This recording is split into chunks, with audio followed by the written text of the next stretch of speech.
Buenas tardes a todos y a todas.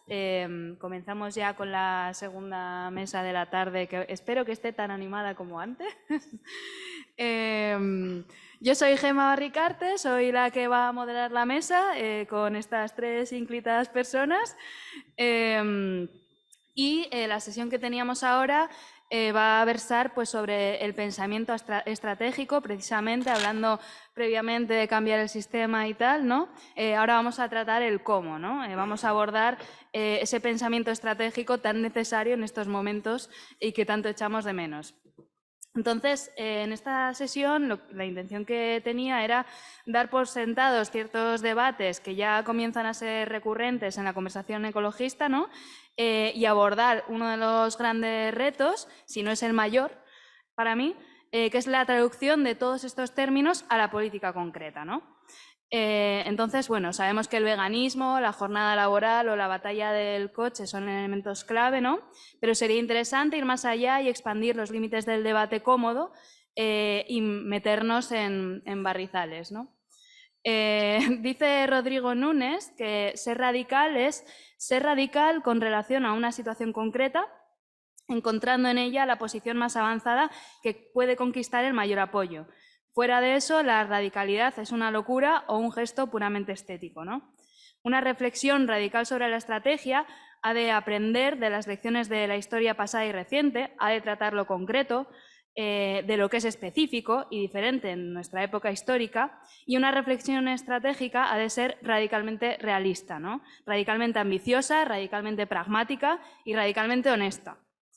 En los últimos tiempos podría decirse que hay iniciada ya una conversación colectiva con nuestros propios demonios, ¿no? Con nuestra derrota, y hemos visto que es necesario acercarnos y dialogar con ellos, negociar y abrir nuevas vedas, ¿no?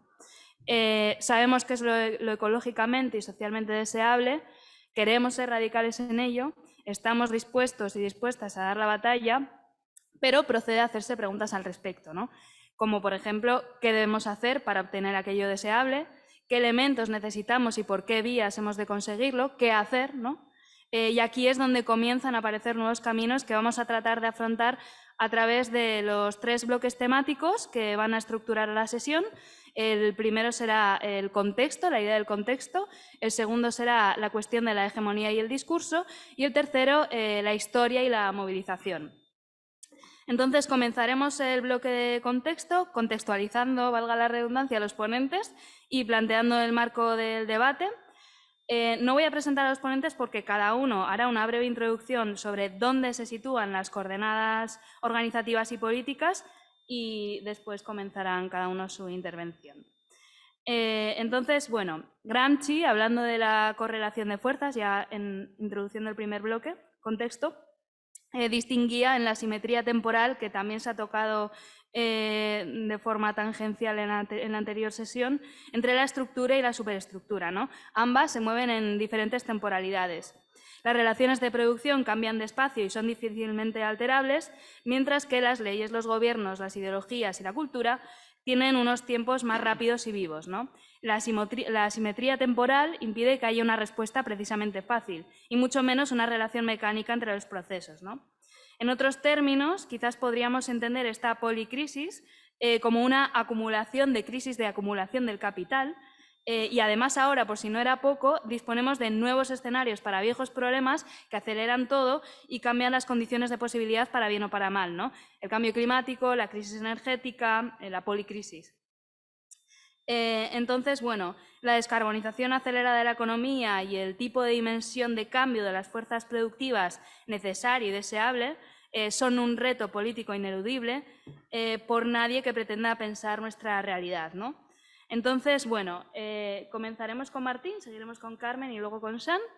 Y bueno, quiero preguntaros si hay algún elemento del diagnóstico del contexto que creáis ineludible para abrir un debate serio y realista sobre la coyuntura, qué creéis que es lo más urgente y relevante y cuáles podrían ser los puntos estratégicos y cómo podríamos hacer para atacarlos en este contexto.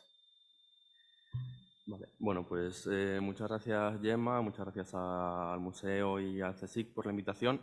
Lo primero, como breve situación, situarme desde donde hablo. Yo Voy a hablar aquí principalmente desde las lecciones aprendidas de la formación política y la militancia política, en mi caso concreto en Anticapitalistas, una organización con una corriente histórica de marxismo revolucionario y ecosocialista. También estoy actualmente en la universidad iniciando mi tesis doctoral, lo cual también el marco académico aunque no tiene que ver con las cuestiones más políticas, pero también me ha permitido una aproximación y también la flexibilidad temporal para una mayor formación con respecto a estas cuestiones. Abordando la cuestión de contexto que planteaba Gemma, creo que hay tres elementos de diagnóstico de la coyuntura que deben acompañarnos bastante a la hora de pensar en términos estratégicos. El primero de ellos es que nos enfrentamos a un escenario en el que se van a ir sumando múltiples capas de complejidad. No se va a restar ni un ápice de complejidad. No va a haber ningún evento que simplifique el campo de político, ni va a haber ningún elemento que vaya a dominar todos los procesos, como puede ser, por ejemplo, el caso de la disponibilidad de petróleo. Creo que es importante partir de esta complejidad creciente y asumirlo y enfocarlo desde una perspectiva de crisis múltiples, sucesivas y entrelazadas. Esto quiere decir que la crisis ecológica no es que se sume a otros procesos violentos de desarrollo y capitalismo, sino que la crisis ecológica es una expresión del modelo de acumulación capitalista.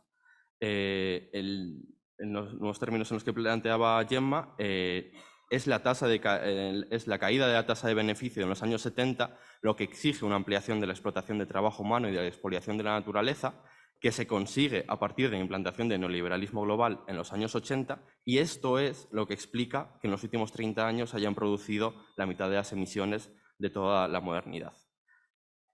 Este como es el primer marco de complejidad que considero importante. El segundo elemento es la expresión no ambiental de la crisis ecológica.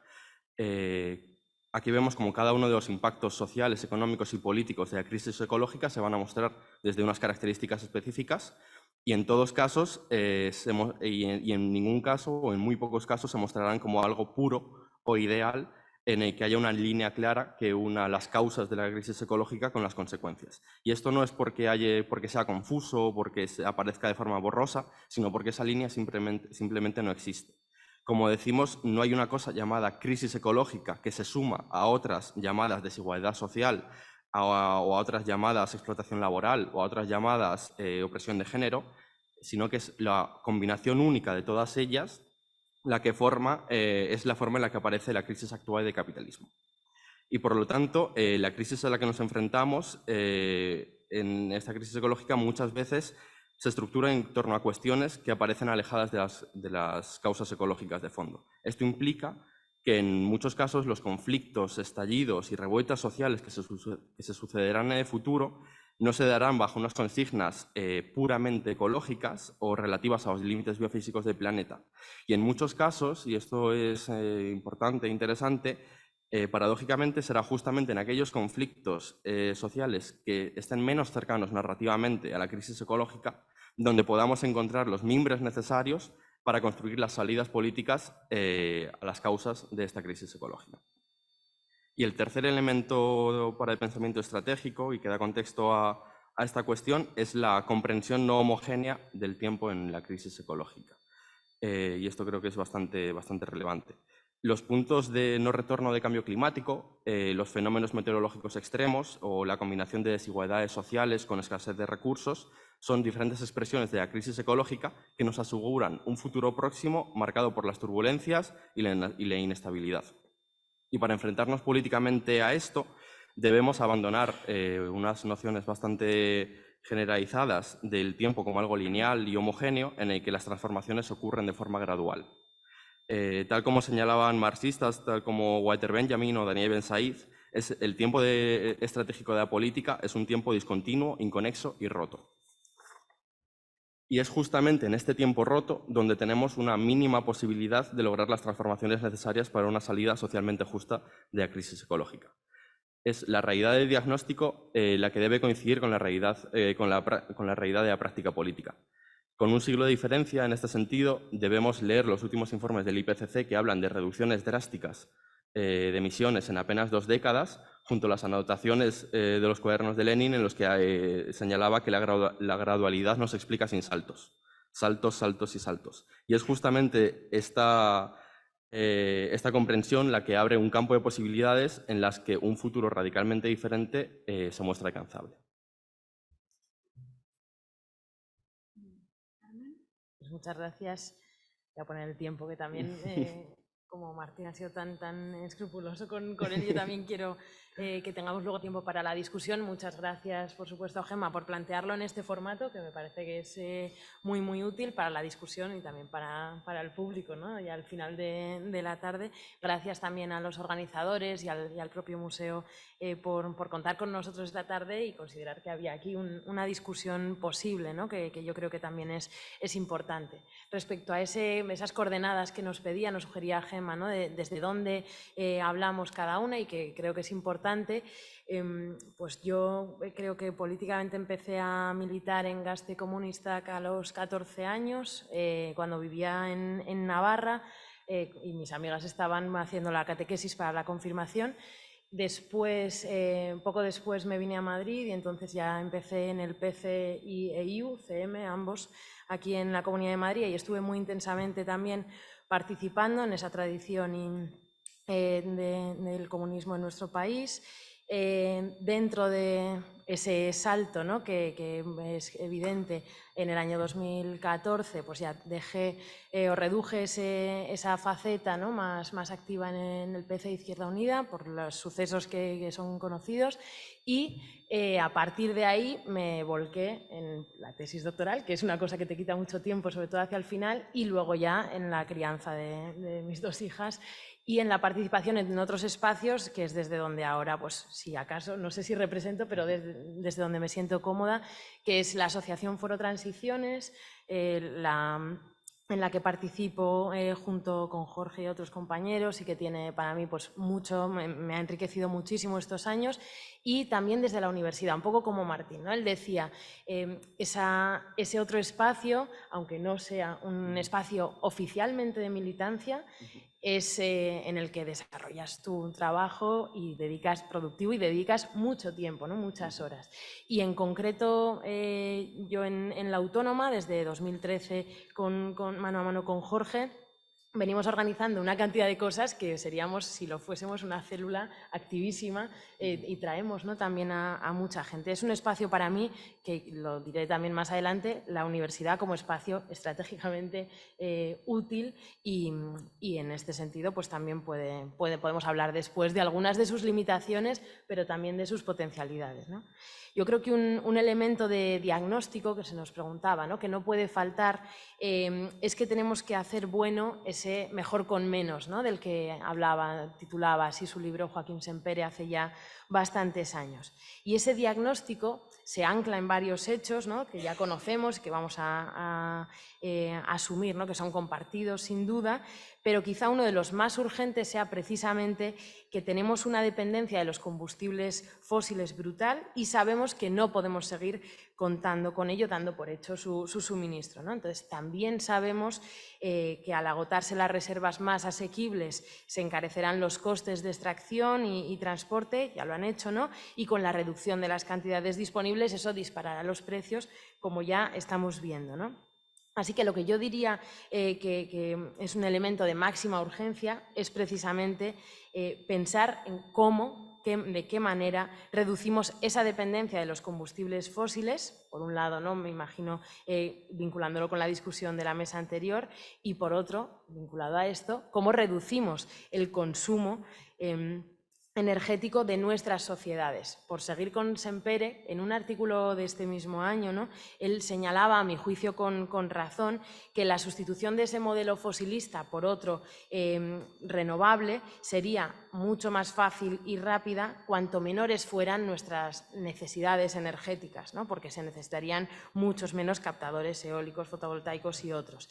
Y eso parece fundamental, aunque de esto sabrá pues, mucho más Martín, en un contexto en el que se duda, al menos, de que en la corteza de la Tierra tenga las cantidades de minerales necesarias, ¿no? para una transición a las renovables que pudiera hacerse cargo de toda la energía, ¿no? que hoy se usa en el mundo.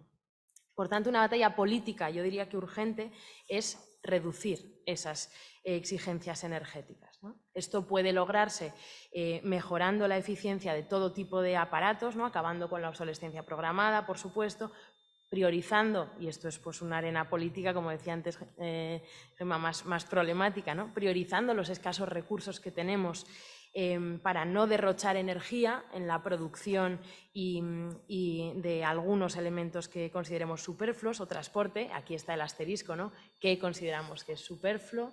¿Quién lo decide? ¿Cómo lo decidimos socialmente cuando tenemos democracias tan en pañales, ¿no? O tan enclenques que no nos han acostumbrado o no están, en algunos casos alguien diría, no están preparadas para eso, para una inclusión de las preocupaciones de la ciudadanía, para un debate colectivo sobre qué es lo que consideramos necesario, qué es lo que consideramos indispensable y entonces qué cosas pueden continuar produciéndose y cuáles no. Tener un control mínimo sobre algunos elementos, ¿no? como ese o el transporte, yo creo que hay que dar una batalla política también en ese sentido, ¿no?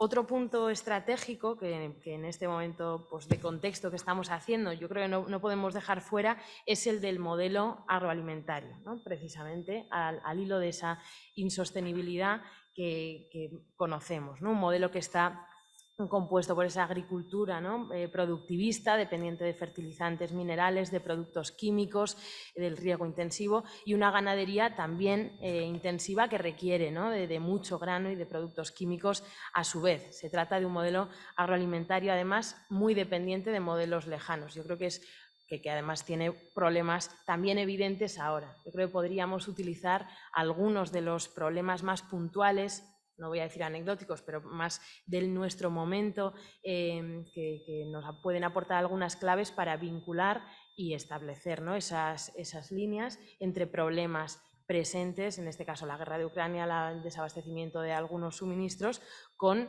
el panorama más general, ¿no? En términos políticos, creo que habría que poner el debate del modelo agroalimentario dependiente de los combustibles fósiles encima de la mesa para ir avanzando hacia un modelo que fuese lo más autosuficiente posible, de agroecología más agroganadería ecológica de proximidad.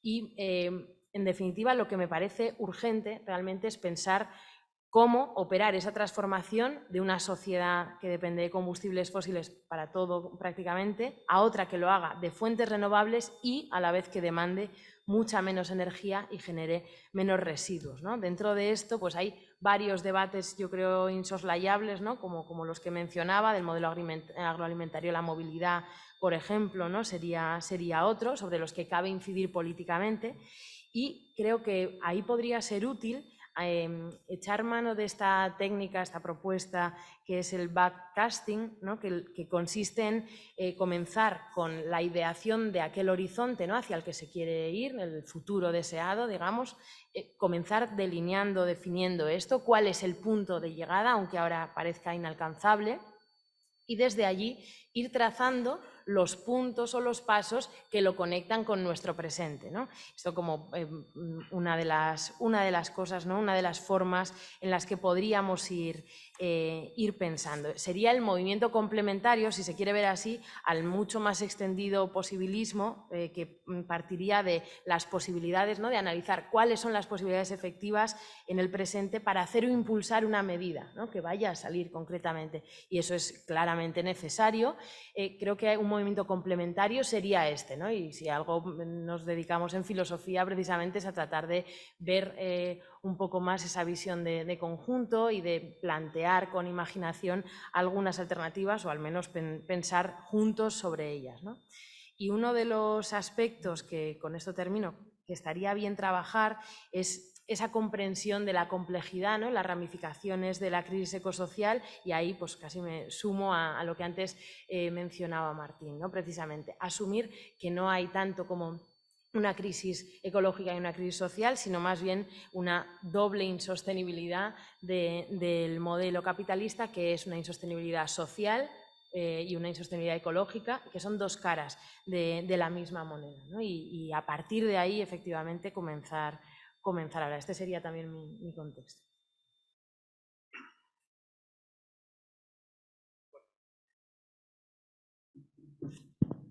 Hola, bueno, pues yo soy Xan, También quiero agradecer a Gemma y a la organización del evento la invitación. Como contextualización, la verdad es que esto no lo he pensado, se me había olvidado que tenía que decirlo, pero yo también vengo de la tradición comunista, así que esta es una mesa muy poco diversa, el sectarismo está bastante elevado. La tradición comunista, los movimientos sociales. Creo que la única como nota de color es que en un momento dado, ¿no? Hace unos 5 o 6 años, pues meditando sobre, ¿no?, el cambio climático y la crisis ecológica, llegué a la conclusión de que veía insuficiente, digamos, ¿no?, la tradición política en la que estaba trabajando para resolver ese problema, y con otras 2 personas, Héctor Tejero, que era anarquista y que venía del anarquismo, y Antonio Castaño, que diré que venía de la socialdemocracia, espero que si nos está viendo no se enfade, pero bueno, ¿no?, parece un poco como un chiste, ¿no?, de un comunista, un anarquista y un socialdemócrata entra a un bar. Montamos contra el diluvio y nuestra intención, nuestro espíritu es intentar introducir la cuestión del cambio climático y la crisis ecológica en los movimientos sociales, en la política, ¿no?, de Madrid concretamente, porque vivíamos en Madrid o vivimos en Madrid, pero bueno, también de todo el Estado, ¿no?, en cierta medida. Y eso es un poco lo que hacemos. Creo que Contra el Diluvio es difícil de describir, pero es una especie de think tank de gente diletante, ¿no?, y amateur y sin mucho dinero, y en eso estamos. Entonces eso es como un poco desde la posición de la que hablo, ¿no? Entonces, para mi respuesta a esta cuestión, a esta pregunta que plantea Gemma, yo tengo como 2 cuestiones como fundamentales para mí, que me han hecho, como estaba diciendo en la introducción, cambiar un poco mi perspectiva de la política, y luego tengo a partir de ahí como 2 preguntas que yo creo que son para mí fundamentales responder o plantearnos o debatir para buscar soluciones políticas, ¿no?, a la crisis en la que vivimos. La primera cuestión, pues evidentemente, es la del cambio climático, la crisis ecológica. Yo, pues, como he dicho, empecé un poco centrándome en el cambio climático. Esto un poco parece siempre el sermón que hay que echar en estos encuentros, ¿no?, así que no voy a enrollarme mucho, pero bueno, para mí es la mayor transformación que ha habido en la historia, ¿no?, de las condiciones de posibilidad de la civilización humana. Historia tanto entendida como historia con mayúscula, ¿no?, historia escrita de los últimos 10.000 años o algo así, pero también la historia de nuestra especie, los últimos 350.000 años. Las concentraciones, ¿no?, de gases de efecto invernadero que estamos viendo ahora, literalmente no las ha visto nunca ningún ser humano en la historia. A mí eso me parece como un dato, ¿no?, que se suele un poco olvidar, obviar. Es un proceso con gran inercia, entonces aunque hagamos cambios muy radicales, los efectos de esos cambios no se verán hasta dentro de años o décadas. Es un multiplicador de riesgos, como todos sabemos. Y para mí, para centrarlo en la cuestión de hoy, en lo político, creo que cambia lo que es políticamente imaginable, tanto para mal, evidentemente, porque supone el fin de la naturaleza barata, ¿no?, como dice Jason Moore, como ha explicado Martín, que ha sido siempre un pilar, ¿no?, de la acumulación de capital. Supone un enorme estrés en la infraestructura y para la vida, un aumento de las tensiones, la competencia y la guerra a nivel mundial, ¿no? Pero también yo creo que paradójicamente, y esto yo creo que hay que plantearlo, puede suponer un cambio de lo que es políticamente imaginable para bien. Supone una necesidad objetiva de cooperación mundial, ¿no? Cualquier solución real del problema necesariamente llevará a una cooperación mundial hasta cierto punto. Yo creo que esta contradicción aparente, ¿no?, entre las tensiones crecientes y la necesidad de cooperación es algo, ¿no?, fructífero para pensar y hablar. Creo que repolitiza ciertas cuestiones que estaban despolitizadas, al menos en su apariencia. Supone una brecha en el consenso de las élites, ¿no?, políticas, que hasta ahora era un poco inamovible y que incluso puede convertirse, creo yo, en una crisis orgánica si no se hace nada para evitarlo. Y abre la puerta a intervenciones, digamos, de terapia de choque ecosocial en momentos, ¿no?, muy extremos. Yo creo que la pandemia del COVID se vio como un primer atisbo de cosas que pueden llegar a ocurrir cuando hay suficiente, ¿no?, como legitimidad para actuar en situaciones extremas. Entonces, este es el primer eje que a mí me parece fundamental. El segundo, y supongo que esto es un poco más igual controvertido, pero bueno, para mí es el fin de la política de masas.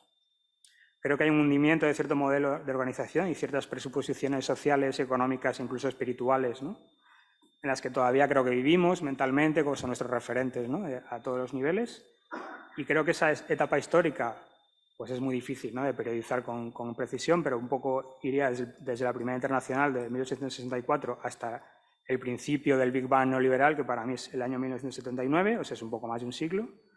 Y digamos que estaría fundamentado, ¿no?, en partidos y sindicatos de masas, un núcleo de clase de tu proyecto político, una burocracia fuerte de esas organizaciones y una orientación política explícita y clara que todo el mundo reconoce como tal, ¿no?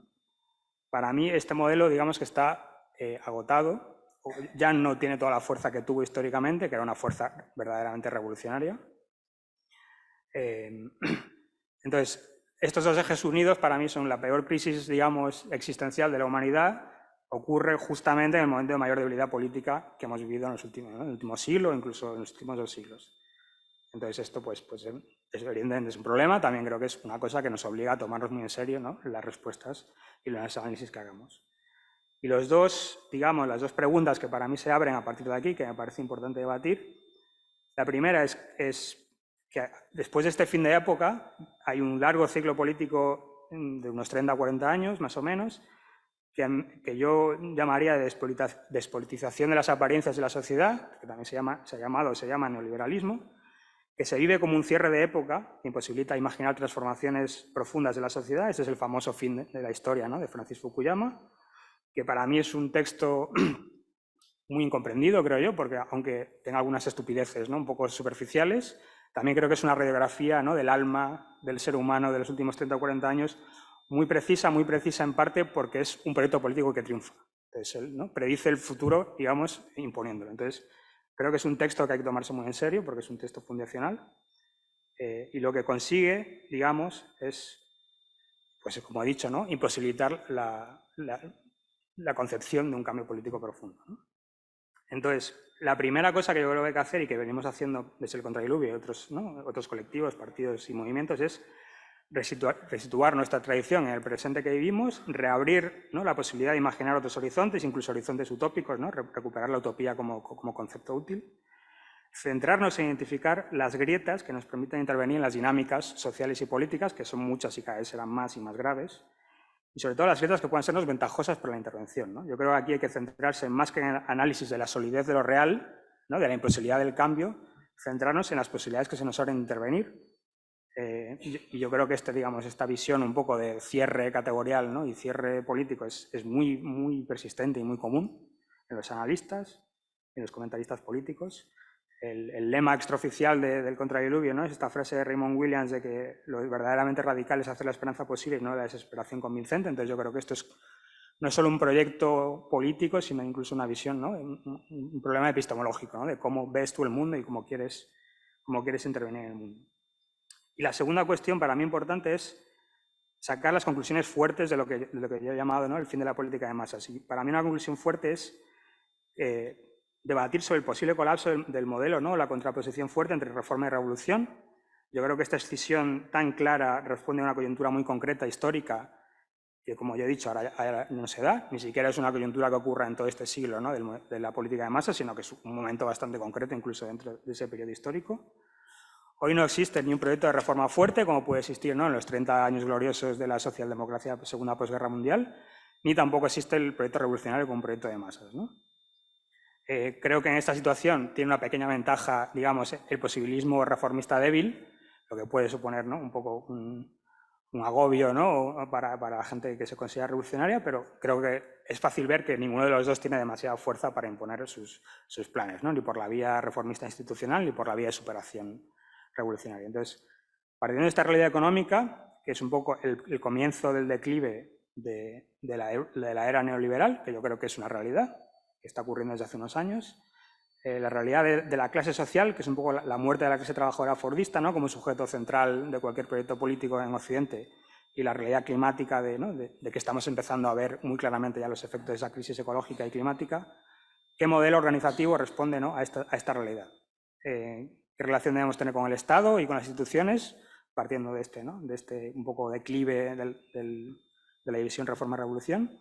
Y si es imposible aunar objetivos a corto plazo, que para mí son irrenunciables, ¿no?, como mencionaba Martín, de estos pocos años, par de décadas, una década, para hacer transiciones un poco inconcebibles, ¿no?, en las emisiones de gases efectos de invernadero, si eso podemos aunarlo a un proyecto emancipador de largo plazo, ¿no?, y a la evolución del capitalismo, como se ha dicho ya en esta mesa, como se dijo en la charla anterior.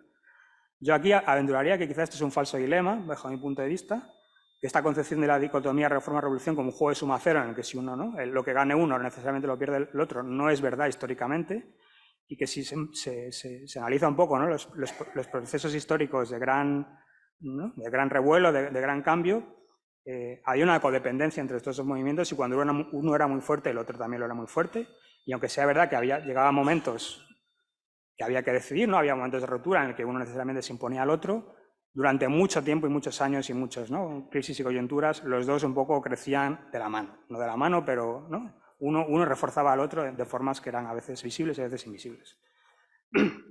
Y ya me ha sonado esto, así que voy a parar. Pero bueno, estos son un poco los planteamientos, ¿no? Fundamentales. Vale, pues muchísimas gracias por ajustaros tanto al tiempo que he planteado, de verdad.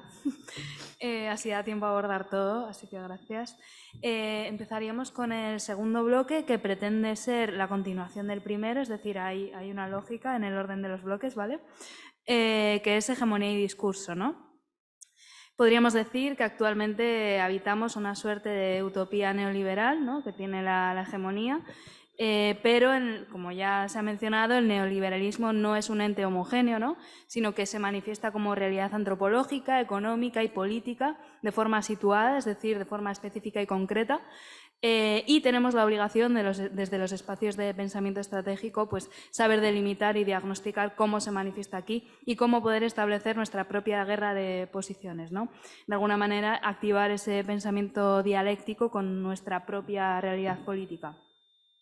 Entonces, en este sentido, os lanzo las preguntas que competen a esto, que es cómo os imagináis la hegemonía ecosocialista, cuáles son los elementos viables y necesarios para construir hegemonía en el amalgama neoliberal, qué papel creéis que debe tener el Estado o que tiene de facto el Estado, cuáles son las ideas clave a través de las cuales podríamos construir un nuevo orden cultural o agrupar subjetividades y voluntades dispersas en la crisis ecosocial, y finalmente qué elementos del discurso, ¿no?, creéis que son más urgentes de abordar para forjar ese sentido común y afecto ecologista. ¿Seguimos el mismo orden?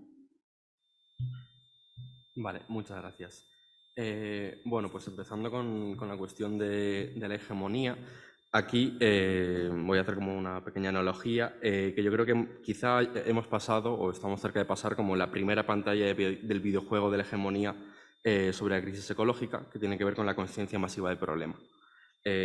Ahí yo creo que, y yo lo noté especialmente, quizá es como una sensación más personal, pero a partir de este verano, como esto no es normal generalizado, quizá a unos niveles de difusión pública que no se habían ocurrido antes, y esto es un avance muy considerable, que sin él no podemos hacer nada.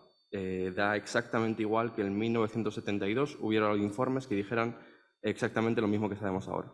Si estamos hablando de política revolucionaria, necesitamos conciencia de masas. Y es a partir del momento en el que hay conciencia de masas, esto no es normal generalizado, donde podemos empezar a hablar de esto. Sin embargo, pasar esta pantalla es necesario, pero no es suficiente. Quedan como mínimo otras 2 pantallas que debemos alcanzar algo mínimamente equivalente a las condiciones subjetivas para una salida revolucionaria ecosocialista. La primera de ellas es la conciencia masiva sobre las soluciones, y la segunda es la determinación colectiva de organizarse como el sujeto que debe llevar a cabo esas soluciones. Quizá estamos logrando pasar la fase del qué y ahora nos falta la del cómo, y debemos prepararnos en algún momento para llegar a la de quién. A medida que avance la gravedad y la violencia de la crisis ecológica, vamos a ver cómo se van a hacer cada vez más visibles y cada vez más evidentes cómo algunas soluciones coinciden con un programa más amplio de antagonismo de clase. Y esto es algo que creo que nos puede ayudar a al menos pasar la pantalla del cómo. Y esto lo vemos en ejemplos concretos como los incendios forestales amplificados por recortes económicos en los servicios de prevención de incendios y la falta de personal contratado. Esto genera un rechazo popular que no solo coincide con la conciencia del problema, sino que puede llegar a coincidir con el acuerdo sobre las soluciones. Y del mismo modo, este es un proceso que puede darse también en cuestiones de precio de energía o el desmantelamiento del transporte público. Es esta conciencia masiva sobre las soluciones, es algo, sin embargo, que no va a ocurrir de forma espontánea. Y para esto necesitamos trabajo político que sea capaz de insistir paciente y perseverantemente una y otra vez al respecto y señalar la orientación de estas soluciones para en algún momento resonar a un nivel masivo. Se trata, en cierto modo, de ser capaces de enlazar nuestra práctica política con algo que podríamos llamar una suerte de economía moral de la multitud, en términos de P. Thompson, a partir de la cual se rechacen las dinámicas de explotación, expolio y privatización de bienes comunes por parte de las mayorías sociales. Y esto es algo, por ejemplo, que encaja bastante con la manifestación que hubo este fin de semana aquí en Madrid en contra de la privatización de la sanidad pública. Creo que hay algunos elementos ahí que resuenan. Y por esto no nos vale quedarnos a enunciar repetidamente que hay que acabar con el capitalismo para resolver la crisis ecológica, sino que debemos identificar aquellos nodos en los que más rápido puede desarrollarse este proceso y poner todos nuestros esfuerzos para llevarlo lo más lejos posible. Al fin y al cabo, aquí se trata de ser capaces de llegar al punto en el que haya un sentimiento mayoritario según el cual todo el mundo sabe lo que hay que hacer, sabemos que es posible hacerlo y sabemos que quienes tienen capacidad de hacerlo no lo están haciendo. Por ponerlo como en unos términos clásicos. Es ahí en ese momento donde se resquebraja la hegemonía del orden dominante, y es ahí también donde entra el papel del Estado. Y aquí considero que debemos ser bastante claros al respecto. Debemos ser conscientes de que desde los aparatos del Estado capitalista actual no se va a poder llevar a cabo las transformaciones profundas necesarias para abordar la crisis ecológica de forma completa. Y esta parte de forma completa es importante. Y esto es la base de partida. A partir de esto, considero, y creo que es bastante obvio, que sería un error tanto ignorar al Estado para construir proyectos en los márgenes, como integrarse en el mismo, comprometiéndose con una buena gestión que no desafíe de ninguna forma al poder de la clase dominante. Esto implica que reconocemos que las victorias fuertes que se pueden lograr en el marco institucional pueden ser la palanca que impulse desarrollos y posibilidades que no son accesibles únicamente desde el movimiento social. Pero esto en ningún caso elimina la necesidad de un momento de ruptura. Va a haber un momento en el que el Estado no pueda llevar a cabo un paso más allá de estas transformaciones totalmente necesarias para abordar la crisis ecológica.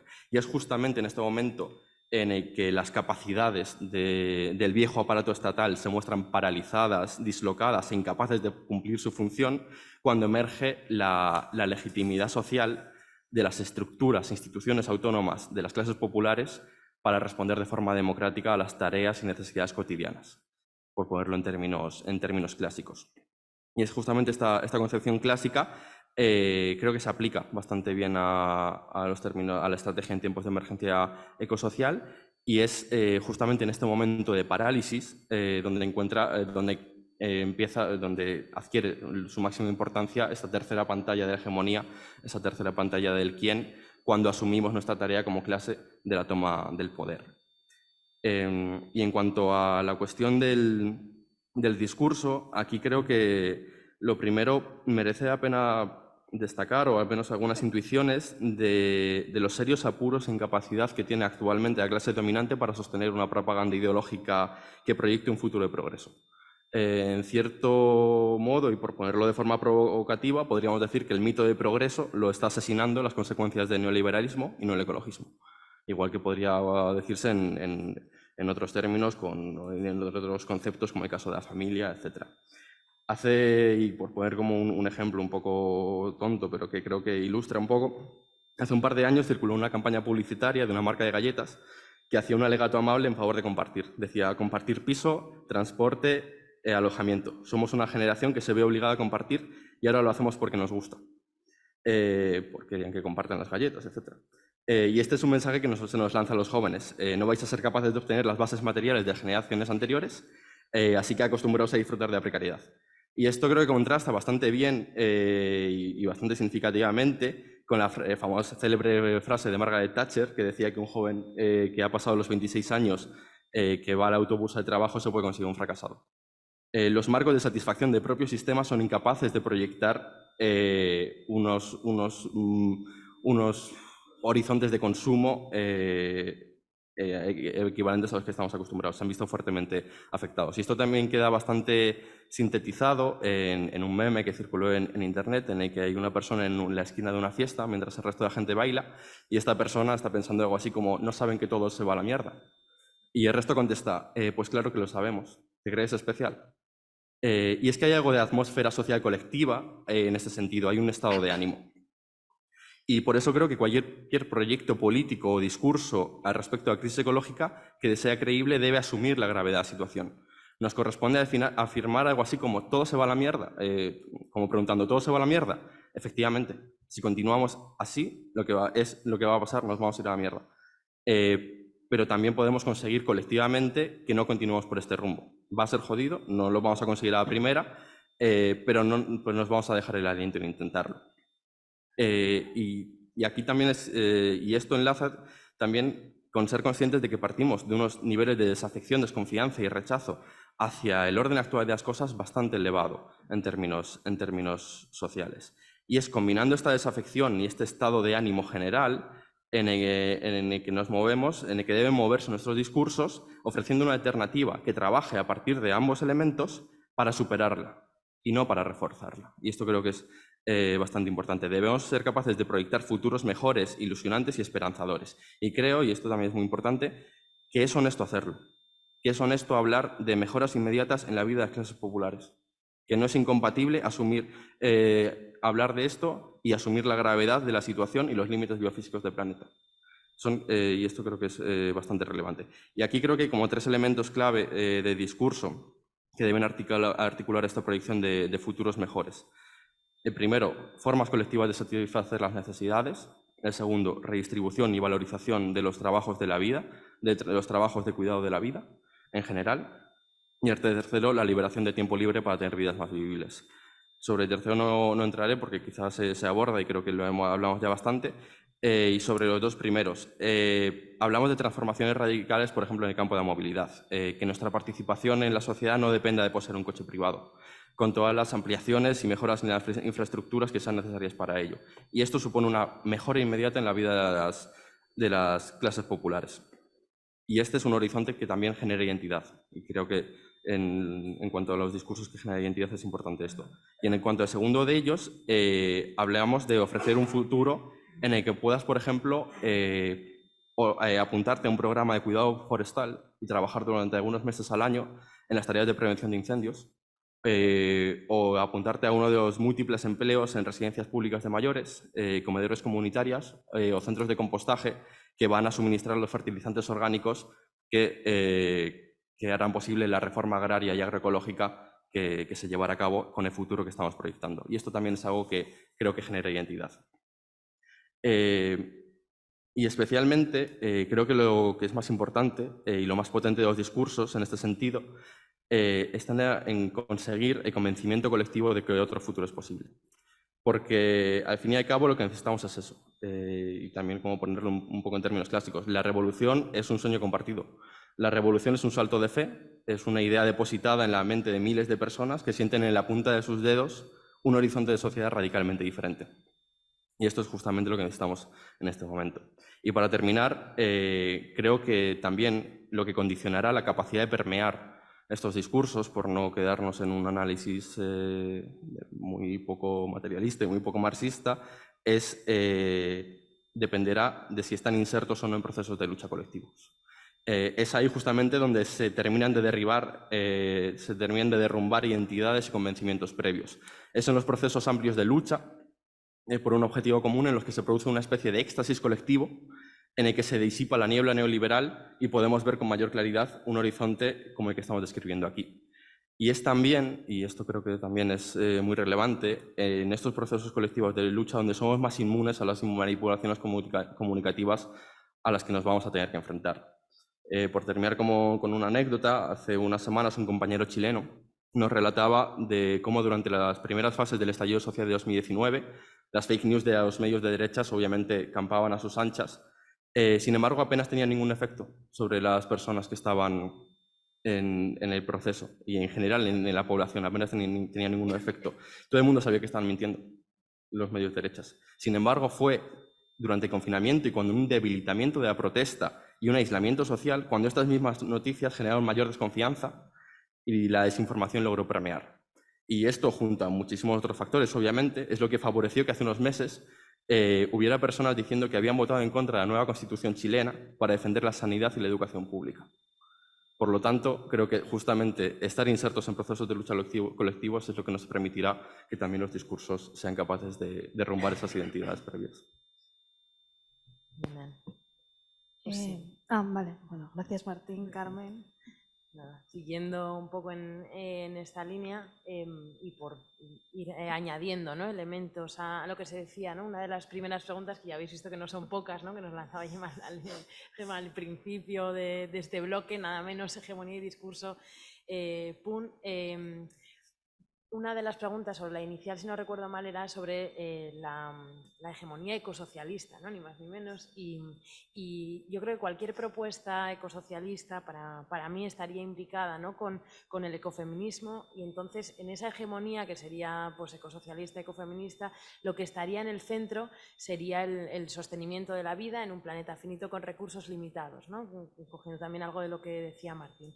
Y esto quiere decir que tanto el modelo económico de producción, distribución, consumo estaría al servicio de la satisfacción de las necesidades humanas, teniendo en cuenta no extralimitarse en términos ecológicos.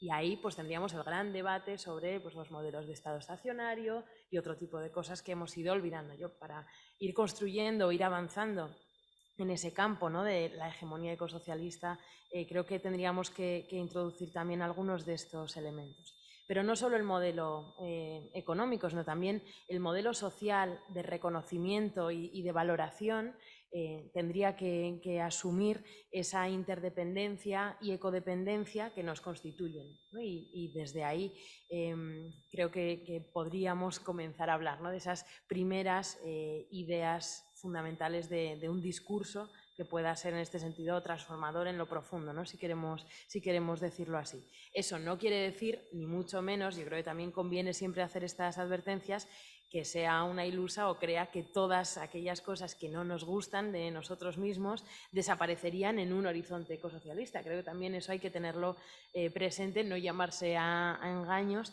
pero sí creo que podemos respaldar y reforzar algunas de esas potencialidades, ¿no?, que hay en nosotros, en este caso pues más hacia la cooperación que hacia la competición, que también es algo que está muy presente, ¿no?, dentro de estos seres ambivalentes que somos.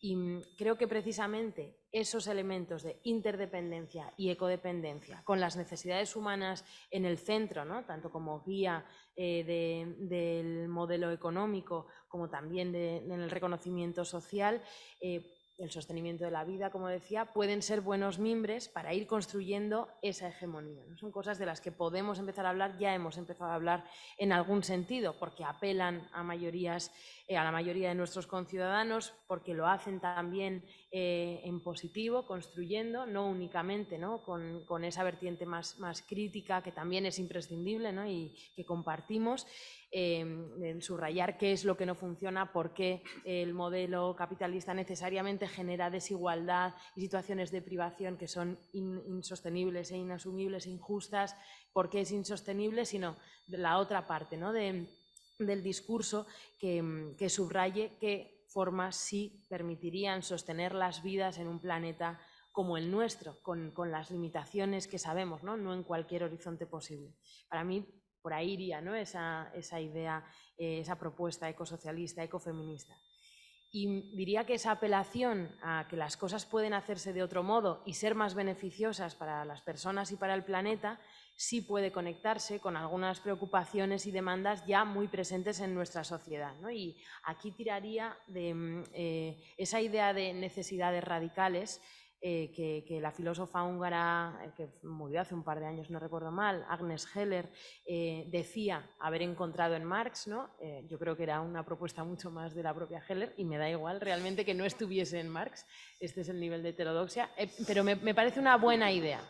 Me parece una buena idea, y si era de Heller me gustaría que lo hubiese dicho ella más claro. Pero bueno, la idea de necesidades radicales sobre la que Agnes Heller escribe eran aquellas que podían producirse en la sociedad capitalista como consecuencia del desarrollo de la sociedad civil, pero no podían ser satisfechas dentro de sus límites, ¿no? Creo que hay varias de estas, ¿no? Esas necesidades radicales que serían, por tanto, factores de superación de la sociedad capitalista. Creo que hay varias de estas grietas en el muro que son visibles para todos, ¿no?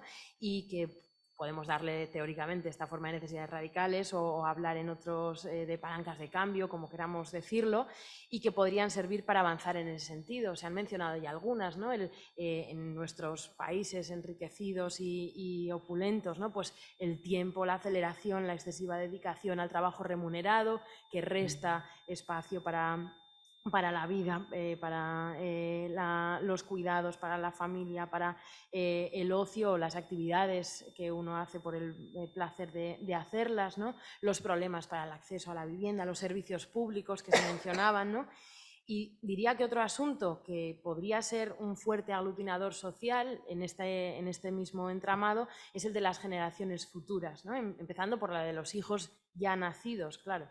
Creo que hay con razón una preocupación creciente en nuestras sociedades y cada vez pues irá aumentando, ¿no? Que está más que fundamentada, lo sabemos, y sobre la que se podrían tomar pues, medidas y hacer propuestas quizá algo más atrevidas. O sea, yo creo que ese sí es un campo desde el que podemos trabajar. Y por otro lado, hay un elemento, he empezado por lo más fácil, ¿no? Digamos, en lo que sí veo elementos de los que tirar o hilos por donde esas grietas, ¿no? Por donde ir entrando.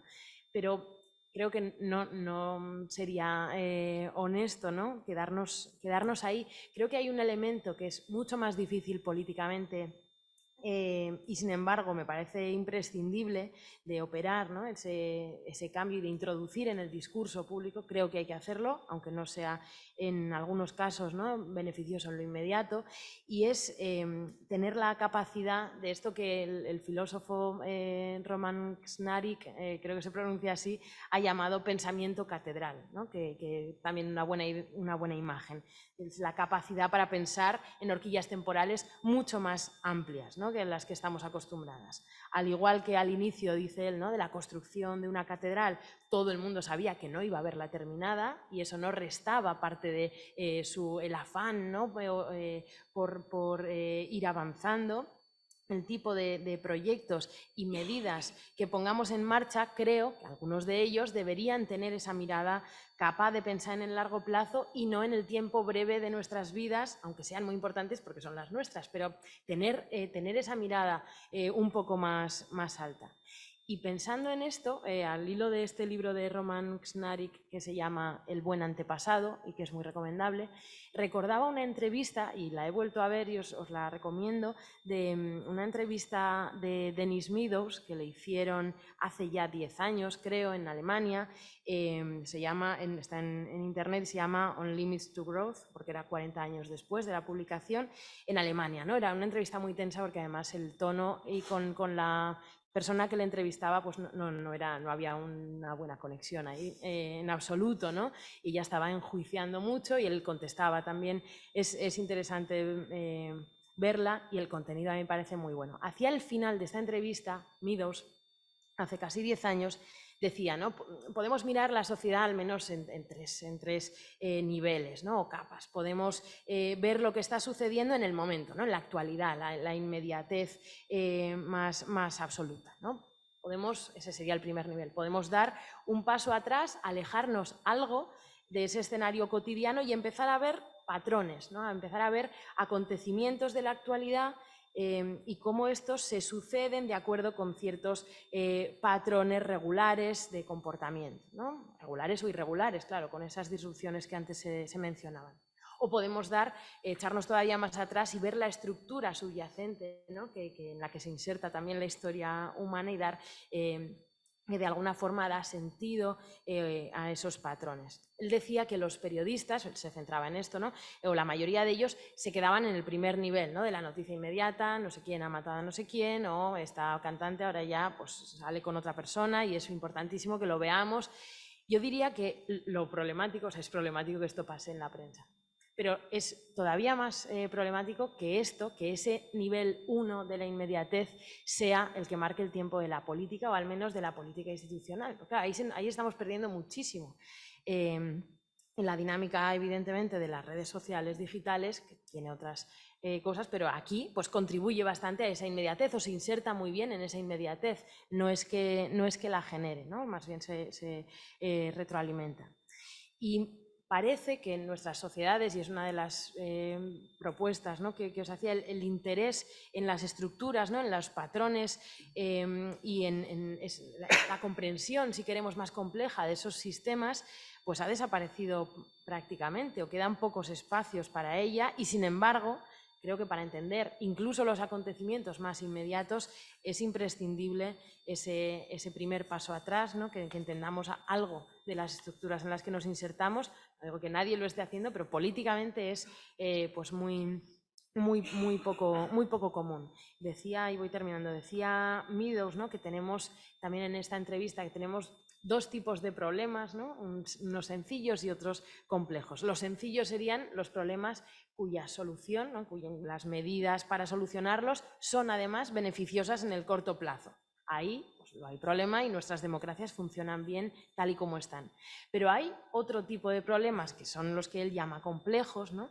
Que la forma de hacerles frente a aquello que habría que hacer para solucionarlos son muy problemáticas a corto plazo, ¿no? Y probablemente pues los problemas complejos como estos podemos pensar el cambio climático, la transición energética, la paz, ¿no? Sería otra, que son teóricamente solubles, pero requieren un periodo puramente de costes. O casi solamente de costes. Ahí podemos abrir la discusión, ¿no? Luego de qué valoramos, cómo vamos a ir cambiando alguna de esas formas de entender, ¿no? Esas jerarquías sociales, porque costes va a haber sobre todo en algunos lugares del planeta y sobre todo para algunos grupos de población que casualmente y no casualmente tienen capacidad para generar esa reticencia. Entonces, por eso él los llamaba esos problemas tan complejos, ¿no? Y en esto, pues nuestras sociedades y nuestras democracias son excesivamente cortoplacistas y quizá también con un poco de imaginación podríamos ir pensando cómo introducir en nuestras democracias algunos elementos que las hagan, que las preparen algo más para esta necesaria y urgente toma de decisiones que tiene que mirar más en el largo plazo, pensar más en el largo plazo. ¿Cómo hacemos eso, ¿no? Yo diría, por supuesto, por terminar, que tenemos algo logrado, ¿no? que también nos preguntaba Gemma, que hay algunos puntos, ¿no? por los que empezar, que mencionaba al inicio de esta intervención, que queda también pues, mucho trabajo por hacer, no es ninguna sorpresa. Por aquí lo dejaré. Sam, cuando quieras. Sí. Bueno, perdón por la reiteración, creo que va a haber elementos en común, pero bueno. Yo, para empezar, también tenía como una metáfora similar a la de las pantallas, ¿no? y tal, sin usar esta en concreto, pero bueno, una idea similar. Creo que en los últimos años hemos conseguido que la crisis climática y ecológica sea un elemento central en la imaginación y el discurso político. Creo que fundamentalmente se debe al trabajo que se ha hecho, ¿no? en los últimos años en movimientos de masas que lo pongan en el centro de discusión y también, como decía Martín, por los efectos ya un poco difíciles de negar, ¿no? de esa crisis climática. Hace no muy pocos años, cuando se fundaba Contra el Diluvio, como decía antes, esto no era así, ni remotamente, así que creo que no hay que menospreciar esos avances, ¿no? Para mí el siguiente paso, la siguiente pantalla, ¿no? por usar esa metáfora, sería la transición de esa interiorización que es un poco abstracta, ¿no? ese conocimiento de que es un problema real, pasar a una interiorización de las consecuencias y requisitos necesarios para tomarse en serio, ¿no? la dimensión de esa crisis, hacernos cargo de su magnitud en toda su complejidad. Entonces aquí yo creo que se abre un debate de qué transformaciones políticas son necesarias y que exigen de nosotros y nosotras a nivel individual y colectivo. Yo creo que aquí hay que decir, y esto ya lo ha avanzado Carmen, creo que ya ha dicho que somos seres ambivalentes, para mí no hay una contradicción dura entre lo individual y lo colectivo. Me parece que es un debate muy tonto que tenemos, ¿no? constantemente y que parte de dos errores. Uno, creo que es ¿no? esta concepción de las personas como seres unitarios, ¿no? sin contradicciones internas, y creo que eso no es verdad. Las contradicciones de la sociedad nos atraviesan y creo que somos como una lucha interna, ¿no? siempre intentando ver hacia qué dirección vamos o qué compromiso, ¿no? tomamos para superar esas contradicciones. Y la segunda es que creo que la mayoría de las cosas que se ven como acciones individuales no son individuales, sino que casi todas son acciones sociales que suponen relacionarse con otras personas y todas las decisiones que tomamos de ese tipo inevitablemente influyen la gente que nos rodea, en la gente que nos quiere, ¿no? En la gente que nos odia también. Entonces, creo que es un debate un poco falso que hay un poco que intentar superar. Entonces, este tipo de transición de la que hablaba creo que requiere muchos años de transformaciones muy profundas, gigantescas, y que es necesario trabajar por un cambio estable en las mayorías dispuestas a asumir las consecuencias de las mismas, ¿no? Incluso en situaciones muy difíciles. Entonces, sobre esto tengo dos cosas. Una es que para hacer esto creo que hay que construir un proyecto de sociedad deseable, más deseable que el que vivimos, que como se decía en la mesa anteriormente, quizá no sea tan difícil como pensamos, pero creo que aún así es muy difícil. Y ¿no? trabajar y construir las herramientas políticas necesarias para llegar allí y hacer esa lucha parte de ese proyecto deseable, ¿no? Como que la lucha y el sacrificio hasta cierto punto yo creo que tienen que ser algo que se vea como deseable. Pero que decía Jorge Moruno, quizá la frase no es suya, pero yo se la he oído él, que lo único que desplaza un deseo es un deseo todavía más fuerte, ¿no? Yo creo que esto hay que asumirlo y hay que un poco luchar contra la concepción de la política como pedagogía, ¿no? y como convencer a la gente de su error. La otra cuestión, y quizás es una cosa un poco menos amable, porque nos ha dicho en la mesa, pero creo que la hegemonía, al menos la hegemonía como la describe Gramsci, tiene un aspecto, ¿no? discursivo, cultural, pero también tiene un aspecto coercitivo. Y en algunos momentos va a hacer falta un disciplinamiento, por decirlo así, del privilegio para garantizar las necesidades básicas de las grandes mayorías.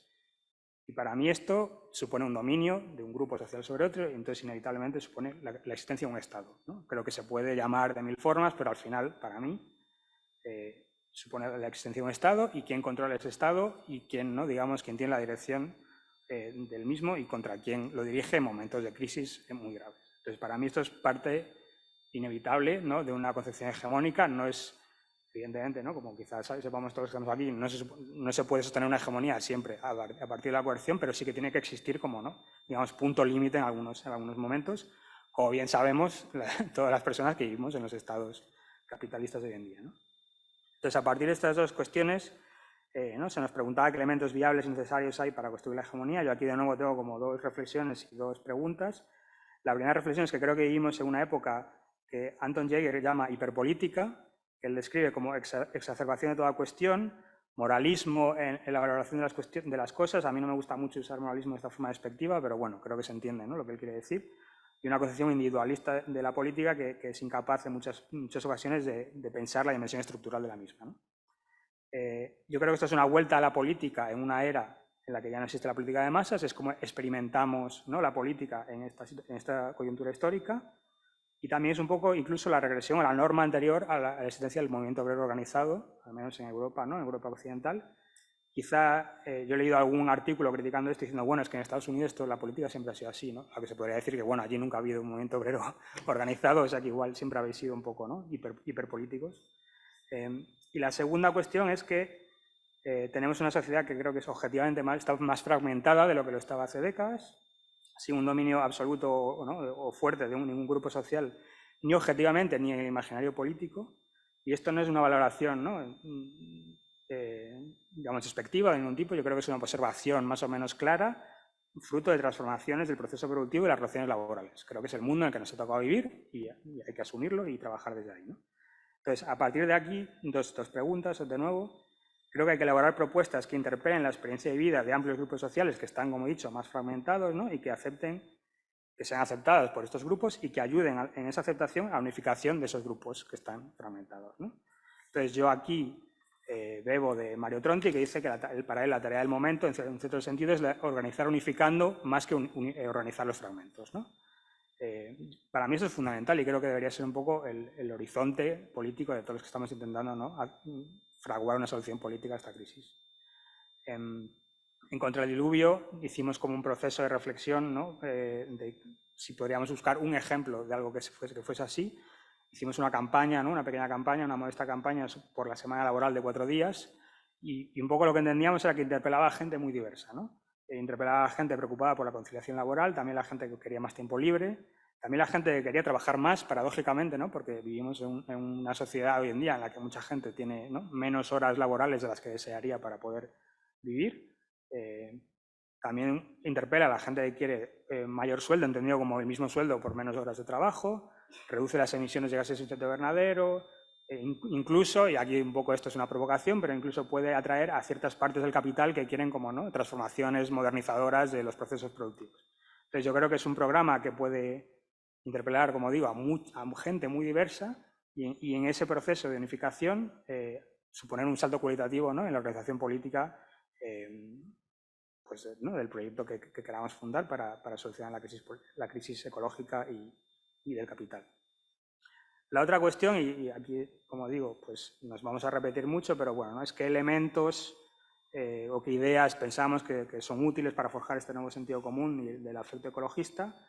Pues, ¿no?, están las evidentes, como una transición energética, el fin de la obsolescencia programada, la colectivización de ciertos, ¿no?, usos y hábitos que tenemos que son muy individualistas y que no tienen por qué serlo, y que yo creo, de hecho, que si dejasen de serlo, mejoraría radicalmente el diseño de las ciudades, ¿no?, como puede ser principalmente el uso del coche, ¿no?, en propiedad individual. Entonces yo creo que esto son cosas como muy lugares comunes. Incluso Gemma ha dicho, ¿no?, que esperaba que la charla fuese más allá de esto. Creo que hay otros que se han mencionado que son muy interesantes y que a mí me sorprende un poco que no se hable más en España, por ejemplo, ¿no?, de un programa de trabajos públicos verdes, ¿no?, masivo, en el que sobre todo la gente más joven, que tiene una tasa de paro un poco, ¿no?, extrema comparada con la media incluso del resto de la Unión Europea, pues trabajos que sean públicos, que sean, ¿no?, dignos, que estén bien remunerados y que se dediquen a tareas necesarias para esa transición ecológica, ¿no?, energética, climática. También hay otras cuestiones que yo creo que son más difíciles de abordar porque son necesariamente un poco, ¿no?, de confrontación, pero los cambios en la dieta, fundamentalmente, ¿no?, la reducción del consumo de carne, y también formas de ocio que tenemos, ¿no?, un poco interiorizadas. Yo creo que también como resultado de, ¿no?, como un contrapeso que nos han dado al neoliberalismo, que es un poco un lujo, ¿no?, opulento en el consumo muy puntual. Y aquí estoy pensando fundamentalmente en los viajes, ¿no?, intercontinentales o de larga distancia en avión, que son fuente, ¿no?, de emisiones, una fuente muy grande de emisiones de gases de efecto invernadero. Paradójicamente, algunos de los debates más fuertes que he tenido sobre la cuestión de la crisis climática ha sido sobre esto, ¿no?, donde quítame la carne, el coche, lo que quieras, pero a mí no me quites el viaje, ¿no?, que me ha dejado un poco sorprendido, que igual yo valoro, ¿no?, menos que otra gente ese tipo de viajes, pero creo que cada persona diferente tiene, ¿no?, una línea roja en plan de yo estoy dispuesta a renunciar a esto, pero no me quites esto porque entonces voy a las barricadas, ¿no?, y será una lucha a muerte. Entonces, pues yo creo que, como digo, ¿no?, por resumir, todos estos ejes y muchos otros que se pueden pensar, creo que hay que pensarlos a partir de la situación en la que vivimos, que es la que es y no la que nos gustaría que fuese, no la de décadas anteriores, y pensarla para que interpele a grupos diversos y con el objetivo de unificar, ¿no?, esos intereses y esas subjetividades en un proyecto común. Entonces, para mí, eso es un poco la propuesta que quiero hacer. Muchísimas gracias de nuevo por ajustaros tan bien a los tiempos. Es un placer para la moderadora. Bueno, aquí había planteado un descanso. No sé cómo están los ánimos, si hacen falta, no sé, 10 minutitos de descanso, ¿no? ¿No? Vale, pues seguimos. O sea, genial. Bien, pues ya iríamos con el último bloque. Esto está bien porque así habrá más tiempo para dialogar con el público. El último bloque es historia y movilización. Y un poco la idea era cerrar, ¿no?, pensando lo concreto, pensando próximos pasos y habiendo hecho ya un recorrido, ¿no?, por el contexto, por las formas para construir hegemonía, la cuestión del discurso, etcétera, ¿no?, y terminar aterrizando en nuestra experiencia personal y en nuestra situación concreta. Entonces, bueno, estamos en un momento en el que desde las experiencias de las movilizaciones de 2018, con la aparición de Fridays for Future, Extinction Rebellion, etcétera, a nivel global, digamos que el ecologismo en ese momento renovó su lugar en las agendas globales y el COVID después paró en seco la escalada que estábamos trabajando, ¿no?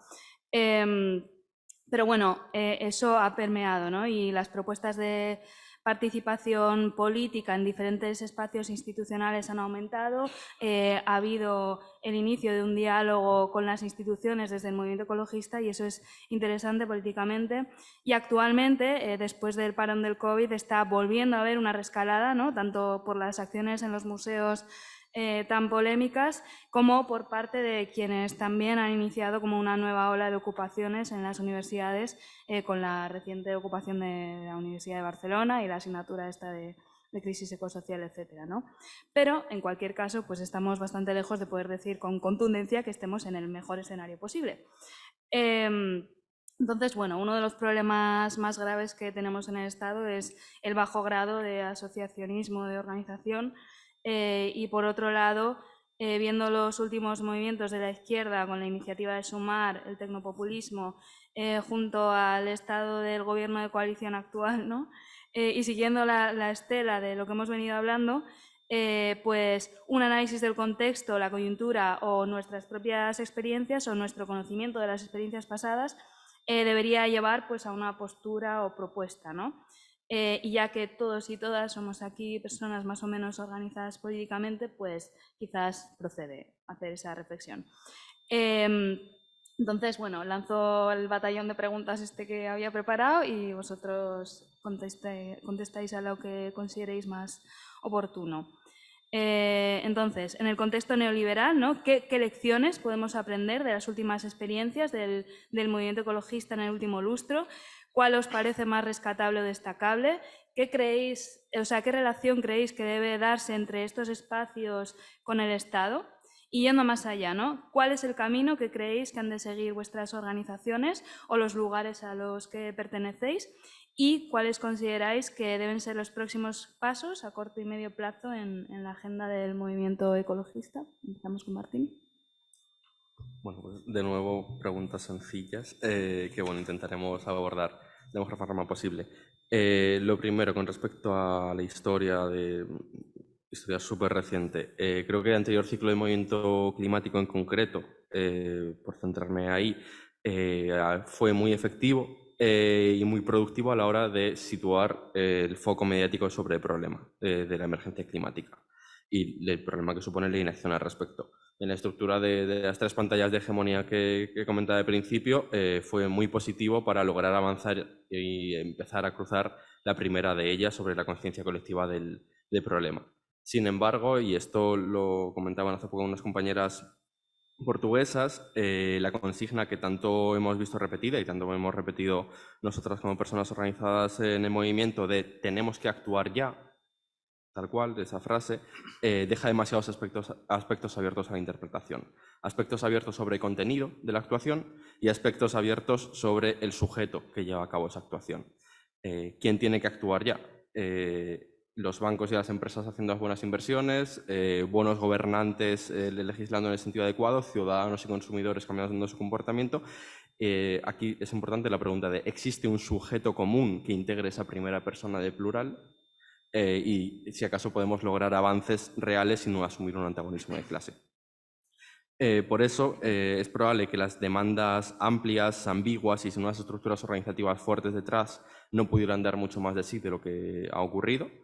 Y esto es algo de lo que debemos partir. Aquí merece la pena señalar que desde el propio movimiento, de los propios espacios de movimiento, muchas veces se han presentado demandas mucho más avanzadas políticamente, pero la representación política de esas demandas, ya sea en la esfera pública a partir de los medios de comunicación, ha simplificado mucho más y ha destacado aquellas partes más amplias y ambiguas. Y eso también nos debe hacer reconocer la enorme influencia que ha tenido el tratamiento mediático sobre este ciclo de movilización, lo cual pudo ser visto como algo positivo en su momento, pero que ahora, con calma, debemos ser capaces de tener una reflexión sincera al respecto.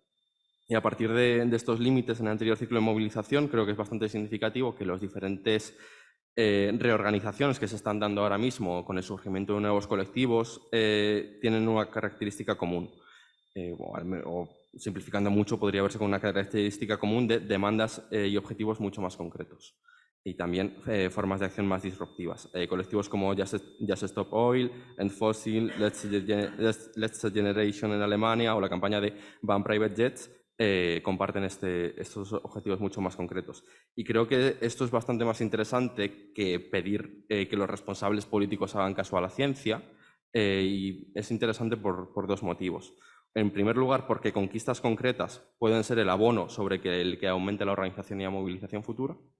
Y en segundo lugar, porque permite una vía mucho más reflexionada acerca de nuestra relación con el Estado. Sobre la primera cuestión, en un texto recientemente publicado en Contradiluvio se decía que quizá la cuestión de ganar sea simplemente una cuestión de cómo seguir haciéndolo después de ganar y después de perder. porque la militancia y la lucha política tenemos la certeza de que vamos a perder muchas veces, muchas más veces de las que vamos a ganar, y por eso hace falta acumular algunas victorias. Sobre la segunda, y en este sentido, perdón, por eso es muy importante poner todos los esfuerzos para arrancar reformas concretas que generen un proceso de organización y movilización alrededor de ese proceso de lucha. Y esto es quizá la parte más interesante. Aquí es importante el contenido de la conquista, es importante el hecho de lograr la conquista, pero es todavía más importante el proceso de activación y organización social que se logre en ese proceso.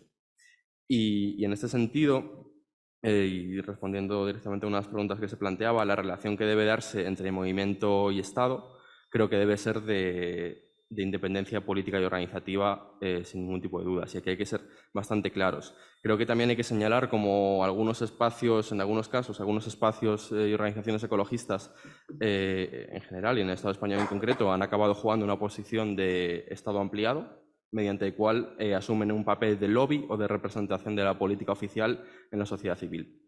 Y de esta forma, estas organizaciones buscan más una reintegración y una recuperación de un pacto social que un cambio sustantivo en la situación política. Y esto es algo que para el tipo de estrategia política que creo que debemos defender pues no es lo más útil. Y por su parte, en cuanto a los proyectos electorales que entren a las instituciones, creo que aquí es importante que debe señalarse que deben estar encaminados a arrancar reformas legales que impliquen tres elementos: mejoras inmediatas en la vida diaria de las clases populares, que fortalezcan la capacidad de organización de la clase trabajadora fuera de la institución y que debiliten de alguna forma el margen de maniobra de capital.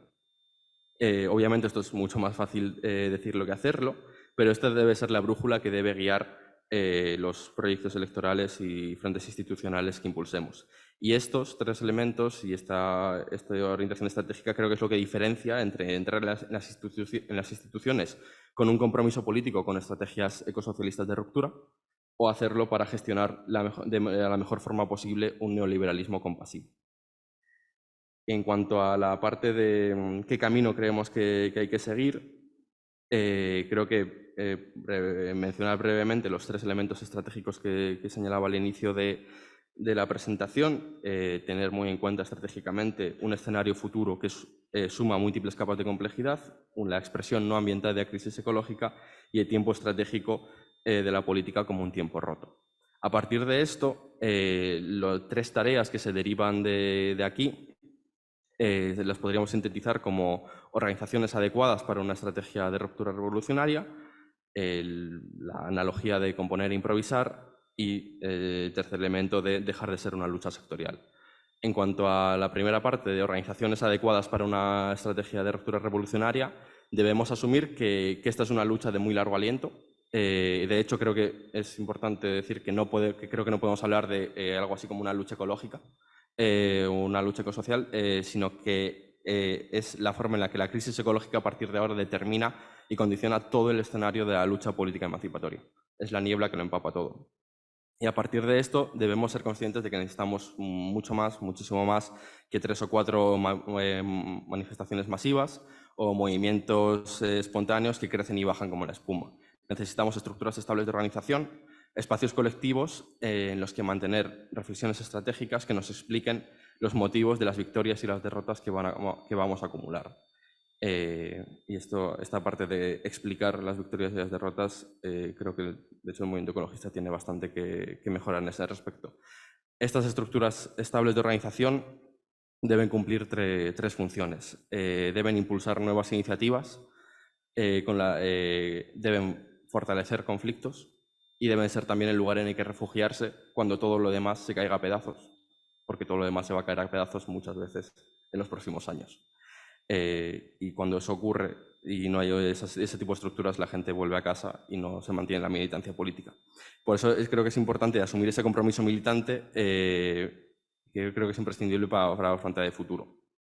La segunda tarea estratégica, la de componer e improvisar,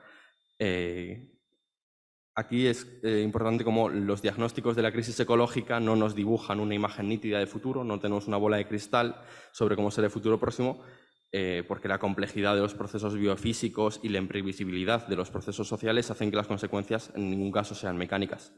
Sin embargo, sí que tenemos suficientes elementos para anticipar algunos desarrollos. Conocemos lo suficiente de la crisis ecológica como para estar preparadas y actuar con audacia política en las múltiples crisis y conflictos que se van a suceder. Sabemos que en el futuro próximo van a desarrollarse situaciones como incendios masivos, sequías, crisis energéticas, crisis alimentarias, cierres y despidos masivos de trabajadoras de los centros de trabajo, millones de refugiados climáticos, y a partir de ello podemos, si estamos organizados políticamente, anticiparnos, planificar y aprovechar las coyunturas convulsas del futuro para sumar apoyos masivos a nuestras propuestas de transformación radical de la sociedad. Elementos como fortalecer la organización de sindicatos agrarios de izquierdas en aquellos lugares que se van a ver más afectados por la sequía, tejer confianzas previas entre trabajadoras y organizaciones políticas en base a propuestas de reconversión para las industrias que sabemos que van a cerrar de aquí a unos años. Preparar campañas de respuesta rápida ante incendios que orienten la rabia de ese momento hacia las empresas energéticas fósiles. De nuevo, esto también se dice más fácil de lo que se hace, pero debemos lanzarnos a la práctica para ir ganando experiencia al respecto. De alguna forma es gimnasia revolucionaria para el tiempo roto. Y el tercer elemento de dejar de ser una lucha sectorial, tal y como hemos dicho, la crisis ecológica lo determina y lo condiciona todo sobre el escenario de la lucha política emancipatoria y, por lo tanto, debemos dejar de enfrentarnos a ello como si fuera una lucha sectorial. Debemos abordarla en toda su amplitud y complejidad. Esto implica que el monopolio de la organización sobre la cuestión ecosocial no va a estar en manos únicamente de colectivos y organizaciones puramente ecologistas. De lo que se trata de alguna forma es de impulsar un bloque ecosocialista popular, y esto no implica una alianza moral o una sopa de siglas inoperativa, porque el motivo de actuar conjuntamente se encuentra en la realidad compleja a la que nos enfrentamos. Y con un ejemplo concreto, si los fondos de inversión que dominan las grandes petroleras son los mismos que obtienen una parte sustancial de sus beneficios en el sector inmobiliario, lograr una regulación fuerte de los alquileres y una expropiación de las viviendas en manos de especuladores supone un avance de la lucha climática, por el financiero y por muchos otros motivos. Y por último, en la forma que deben establecerse estas alianzas, señalar brevemente tres elementos. En primer lugar, espacios estables de coordinación entre organizaciones que asuman una estrategia de ruptura. Esta es una frase muy larga con muchos elementos entre medias. Más allá de eventos puntuales, creo que necesitamos espacios de encuentro en los que tejer confianza, ganar experiencia y reconocer qué aporta quién. Nos podemos preguntar que por qué entre las organizaciones que asuman una estrategia de ruptura, y creo que aquí es importante porque necesitamos partir de una mínima claridad estratégica al respecto, para que este tipo de espacios sean útiles. Y porque probablemente un espacio ecologista que asuma la necesidad de superar el capitalismo tiene bastante más que ver con CNT o con un sindicato de vivienda que con WWF. Y a partir de eso podemos empezar a hablar sobre estrategia. En segundo lugar, la discusión estratégica.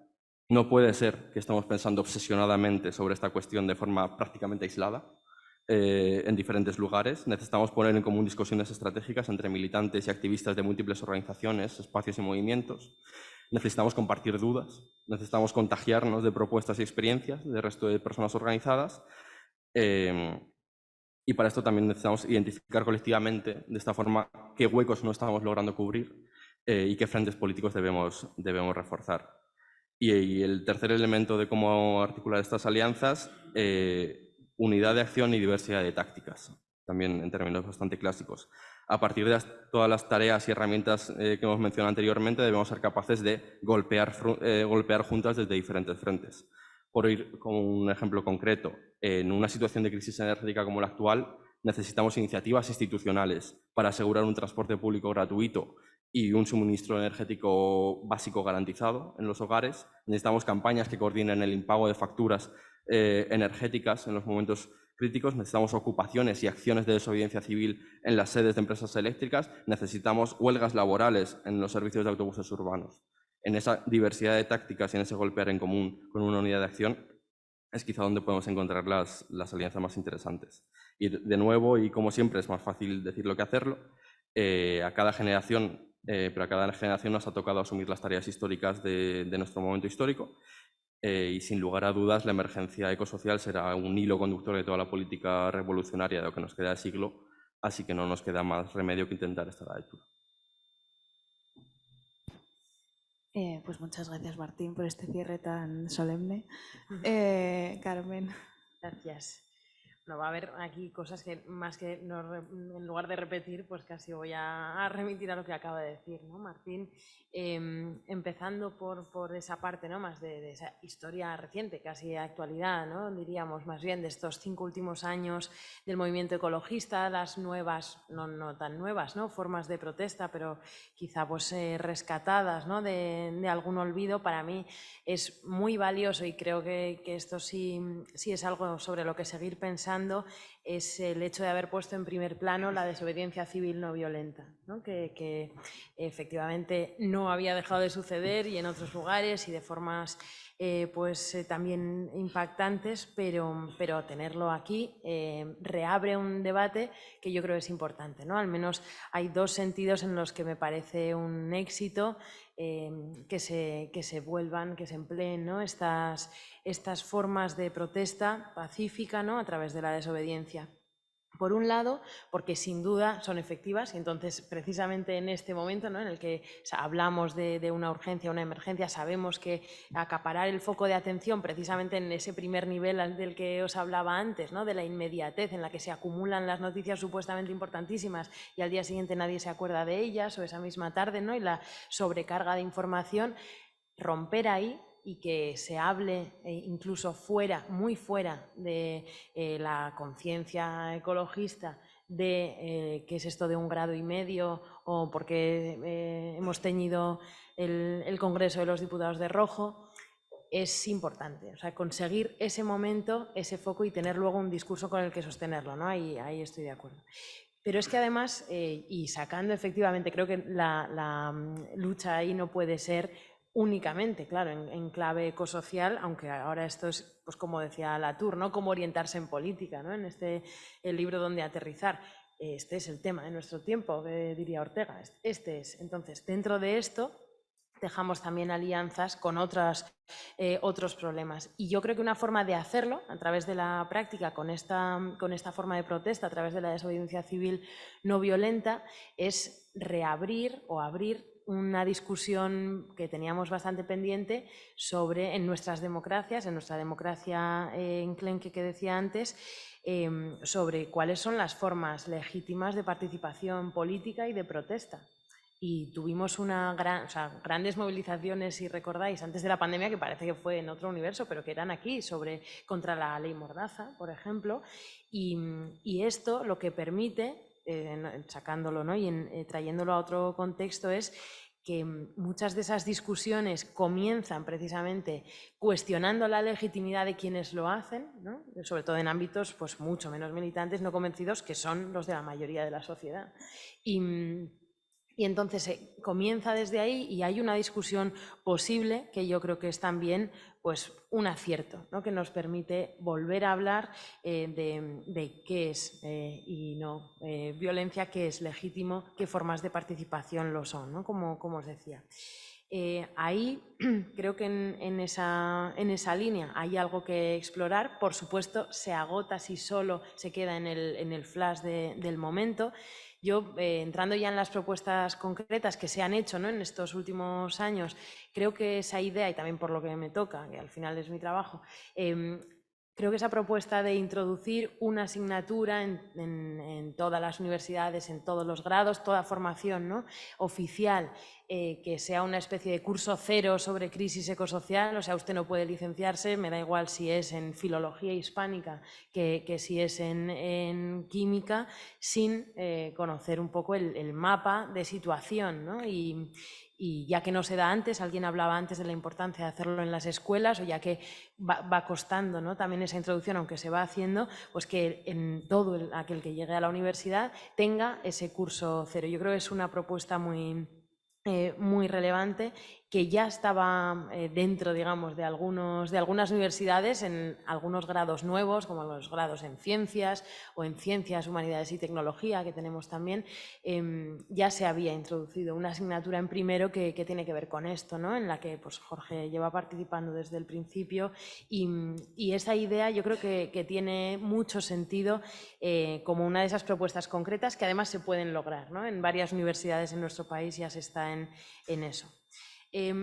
Recordaba hace poco, ¿no? Georges Monbiot, que una de las, hablando, ¿no?, de esta cuestión más estratégica o de teorías del cambio, cómo podemos, ¿no?, pasar de esos momentos o fogonazos a un cambio más transformador, él hablaba de los puntos de inflexión sociales, ¿no? Decía los social tipping points, no sé si se traduciría así, pero me entendéis a qué se refiere, ¿no?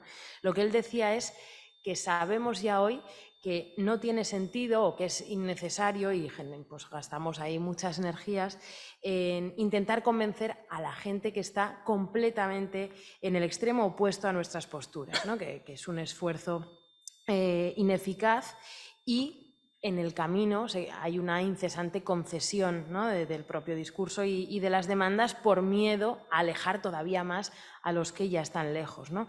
Y él sugería más bien que hay que predicar para el coro a la vez que intentar que el coro vaya creciendo cada vez más, ¿no? En una suerte de círculos concéntricos hasta que una visión ecosocial, podamos decir, o ecosocialista en esta mesa cale en al menos el 25% de la población, que es el umbral, en principio, que puede desencadenar, ¿no?, en esa toma de conciencia sobre algunos elementos. Una vez pasado, digamos, ese punto de inflexión social, prácticamente todo el mundo, siempre habrá un grupo que no, se adhiere al nuevo status quo, ¿no? Y él ponía el ejemplo, que sé que no es tan sencillo, habría que contestarle, del matrimonio homosexual, ¿no? Y decía cómo pues con el tiempo y luego ya la han superado ese umbral y una vez aprobadas algunas leyes, ¿no?, que equiparaban el derecho al matrimonio, como sabemos, el consenso social es amplio. Pasó algo similar, decía, con el caso del voto de las mujeres, ¿no? Incluso quienes no hacían una defensa de esto, luego son muy pocos, ahí sí una minoría señalada, la que se opondría, ¿no?, a esto. Y por tanto, desde ese punto de vista, Monbiot defendería la tesis, y yo la propongo aquí para que discutamos también, de que no hay que diluir, digamos, el mensaje, sino más bien tener un proyecto claro y proponerlo con determinación, aprovechando esos momentos, esos espacios, ¿no?, esos tiempos en los que se acapara por unos instantes siquiera la atención de buena parte de la población, como con estas intervenciones que decíamos en los museos y en otros lugares, y aprovechando cualquier oportunidad que se presente, ¿no? Y ahí eso me recordaba también algo que decía ahora Martín, a una cosa que suele decir Jared Diamond, ¿no?, este estudioso de los colapsos de otras civilizaciones. Él decía, lo que tenemos que hacer es dejar de pensar que hay una sola cosa que tenemos que hacer, sino que más bien se trata de guerra de guerrillas, ¿no?, asumir cada uno en el espacio y con la comodidad y capacidad que tenga, poder influir en este sentido en una dirección común, ¿no? Y eso pues tiene mucho que ver con lo que se decía. Avanzando y voy terminando hacia otra de las preguntas que nos hacía Gemma, era pues el devenir o el futuro, ¿no?, de nuestras organizaciones en esto. Yo antes me refería fundamentalmente a estas dos, ¿no?, al Foro Transiciones, que es cierto que más que una asociación pues tiene esta intención también de think tank ecologista, y a la Universidad Autónoma de Madrid en mi caso. Yo diría que ambos tipos de espacios, ¿no?, deberían ir ganando mayor presencia. Por un lado, la sociedad civil organizada, en este caso en asociaciones con más o menos capacidad, ¿no?, de influir, de asesorar, de orientar políticamente, ¿no?, como es el caso. Y en la universidad, claro, también había algunas preguntas que yo no he contestado a todo porque no me daba tiempo, pero que los demás sí, así que nos hemos cubierto también por ahí, que eran en relación con el Estado. Bueno, pues depende de cómo entendamos el Estado. ¿Es la universidad Estado? Bueno, pues tiene muchísimos trabajadores que son funcionarios. Hay una parte ahí. Si entendida así, la universidad es un espacio privilegiado de disputa política y de acceso también privilegiado a muchísima gente que está en periodos pues muy tempranos, quienes ya han empezado su carrera profesional, algunos están simplemente tomándose, ¿no? con esa suerte tienen, tomando esos años para la formación, la discusión, el tiempo también para el disfrute. Entonces, yo creo que en los próximos años y para las batallas que se vienen deberíamos incidir muchísimo más en el ámbito universitario, que sobre esto pues habría sesiones aparte, ¿no? Del tipo de ambiente político que hay en la universidad, el tipo de militancia que hay y lo verdaderamente pasajero que resulta cuando es un espacio pues muy central, yo diría, o podría serlo, porque a la vez tiene la contrapartida, ¿no? De cierta, no sé si legitimidad o al menos una todavía comprensión, ¿no? de que se hace algo mínimamente valioso ahí, ¿no? Es también uno de esos espacios, servicios públicos a los que queremos cuidar. Respecto al camino, en un sentido ya menos específico, yo estoy escribiendo estos días algo para una beca y estaba pensándolo todo el rato, ¿no? con este título de Entre el fracaso y la esperanza. Entonces, pues de ahí viene, ¿no? que también esta pregunta, el hacia dónde, el camino, esos pasos inmediatos, para mí del andar ecosocial tengan que ver con esto, ¿no? Entre el fracaso y aprender, como decía antes Martín, a leer cuáles han sido esos fracasos, en este caso el movimiento ecologista, muchos de ellos heredados, ¿no? Al menos por gente de nuestra edad, otros que efectivamente vamos a cometer y que también habrá que saber encajar. Y la esperanza, pero no cualquier tipo de esperanza, ¿no? Esperanza como una disposición de ánimo, como una apuesta por lo improbable, como recuerda Jorge Richman, quien habla por eso de esperanza contrafáctica, dice él, ¿no? No porque esa esperanza se ciegue a los hechos o razones, sino porque es la actitud de quien, conociendo la profundidad de los problemas que afrontamos, sin autoengañarnos, como se decía antes, sigue, no tira la toalla y sigue adelante en la praxis emancipatoria. Esa es la esperanza contrafáctica, ¿no? La esperanza que se asume como una fuerza activa que nos ayuda en las profundas transformaciones que tenemos por delante. Sobre esto también han escrito, precisamente sobre este término de esperanza activa, Joanna Macy y Chris Johnston, ¿no? en un libro. Ellos distinguen esperanza pasiva de esperanza activa. Dicen que la esperanza pasiva consiste en esperar, ¿no? que agentes externos produzcan aquello que deseamos, y la esperanza activa es aquella que consiste en ser partícipes activos precisamente en esa producción de lo que queremos y de lo que esperamos, ¿no? Conciben, por tanto, la esperanza como una práctica que incluye un momento en el que es preciso pues esa toma, si queremos, de hacerse un ideal de la realidad, toma de conciencia de la situación, como lo queramos llamar, no ocultarse la realidad. Y en ese sentido, para mí, sí sería algo parecido a lo de escuchar a la ciencia o este tipo de llamamientos, yo los encajaría ahí. Un segundo momento, ¿no? que es el que yo vincularía más a ese pensamiento utópico del que os hablaba antes, ¿no? que consiste en identificar aquello que consideramos deseable, aquello que esperamos, y para luego hacer lo posible, ¿no? en avanzar en esa dirección. Christoph Mauch, también, que dirige el Rachel Carson Center de la Universidad de Múnich, habla de slow hope, ¿no? de esperanza pues lenta, ¿no? Junto a las historias de la slow violence, dice que nos hablan de cómo las consecuencias de la crisis ecológica, de la degradación ecológica, son lentas.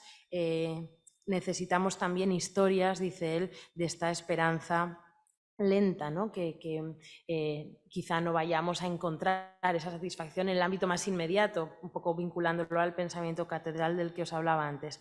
Una esperanza para seguir, en definitiva, codo con codo, ¿no? tratando de llenar de gente lo que ahora es una tarea precisamente ingente, ¿no? Y bueno, pues por aquí lo dejaría yo con esto. Gracias. Vale, y San tiene la ventaja de cerrar la sesión. Te dejo este trabajazo. Bueno, a ver qué hago. La primera pregunta era, ¿no?, ¿qué pensamos de estos últimos años de movimientos ecologistas y, ¿no?, que es rescatable y destacable? Yo creo que aquí hay, lo hemos dicho ya, creo que fueron movimientos que pusieron en el centro, ¿no?, de la discusión la cuestión de la crisis climática. En ese sentido me parece que han tenido y tienen una labor histórica impagable realmente, y creo que hay que partirse la cara, ¿no?, con cualquiera que les haga críticas mezquinas o tontas, que suelen ser muy habituales. Y dicho eso, voy a criticarles, evidentemente, porque creo que es lo que toca. Intentaré que no sea una crítica mezquina, pero un poco relacionada con esta idea, ¿no?, de Martín, de la primera pantalla y la segunda y tal. Entonces, a mí hay un libro que me gusta mucho que se llama Leviatán Climático, y este libro habla de estos movimientos, ¿no?, y la forma que tienen de interpretar a la sociedad. Y en ese libro describe como su forma de actuar como una exigencia a un poder establecido para una actuación decisiva, ¿no? Que yo creo que es una descripción bastante razonable, ¿no?, de lo que intentaban estos movimientos. Entonces, creo que esta forma de actuar se puede describir, y aquí de nuevo no estoy haciendo un juicio de valor, sino que estoy intentando como describir, ¿no?, un poco precisamente, es una actitud prepolítica, en el sentido de si entendemos la política fuerte como una confrontación, ¿no?, de proyectos de parte. Aquí tú estás exigiendo a un poder que actúe, ¿no?, en tu nombre y en interés general, y que entonces en ese sentido creo que es una actitud prepolítica, o incluso, ¿no?, una actitud hiperpolítica, como la idea de olla esta que decía antes, ¿no?, pre-hiperpolítica, es irrelevante. Entonces, mi planteamiento es que creo que estos movimientos han cumplido su labor, pero que ahora hay que un poco ir un paso más allá, ¿no?, y hay que empezar a pensar en estas soluciones de políticas entendidas como una política fuerte. Entonces, ese sería un poco mi comentario de esta nueva oleada, ¿no?, de los sabotajes en los museos o esas cosas. Para mí el debate no es tanto si son útiles o no, si qué sensaciones van a causar en la gente y tal, sino si realmente la forma de actuar que tienen no está intentando cumplir un objetivo que yo considero que ya hemos cumplido, ¿no?, que es llamar la atención sobre un problema que bajo mi punto de vista ya está de alguna manera en el centro de la discusión social y en las élites políticas, etc., ¿no? Entonces, si queremos aspirar a pasar de pantalla, ¿no?, ¿cómo construimos una organización autónoma o de parte, ¿no?, que intenta hacerse cargo de la situación en su totalidad? Y yo aquí diría que, por traer de nuevo un poco al debate la cuestión del Estado, para mí hacerse cargo de la situación en su totalidad es un poco ser Estado, ¿no?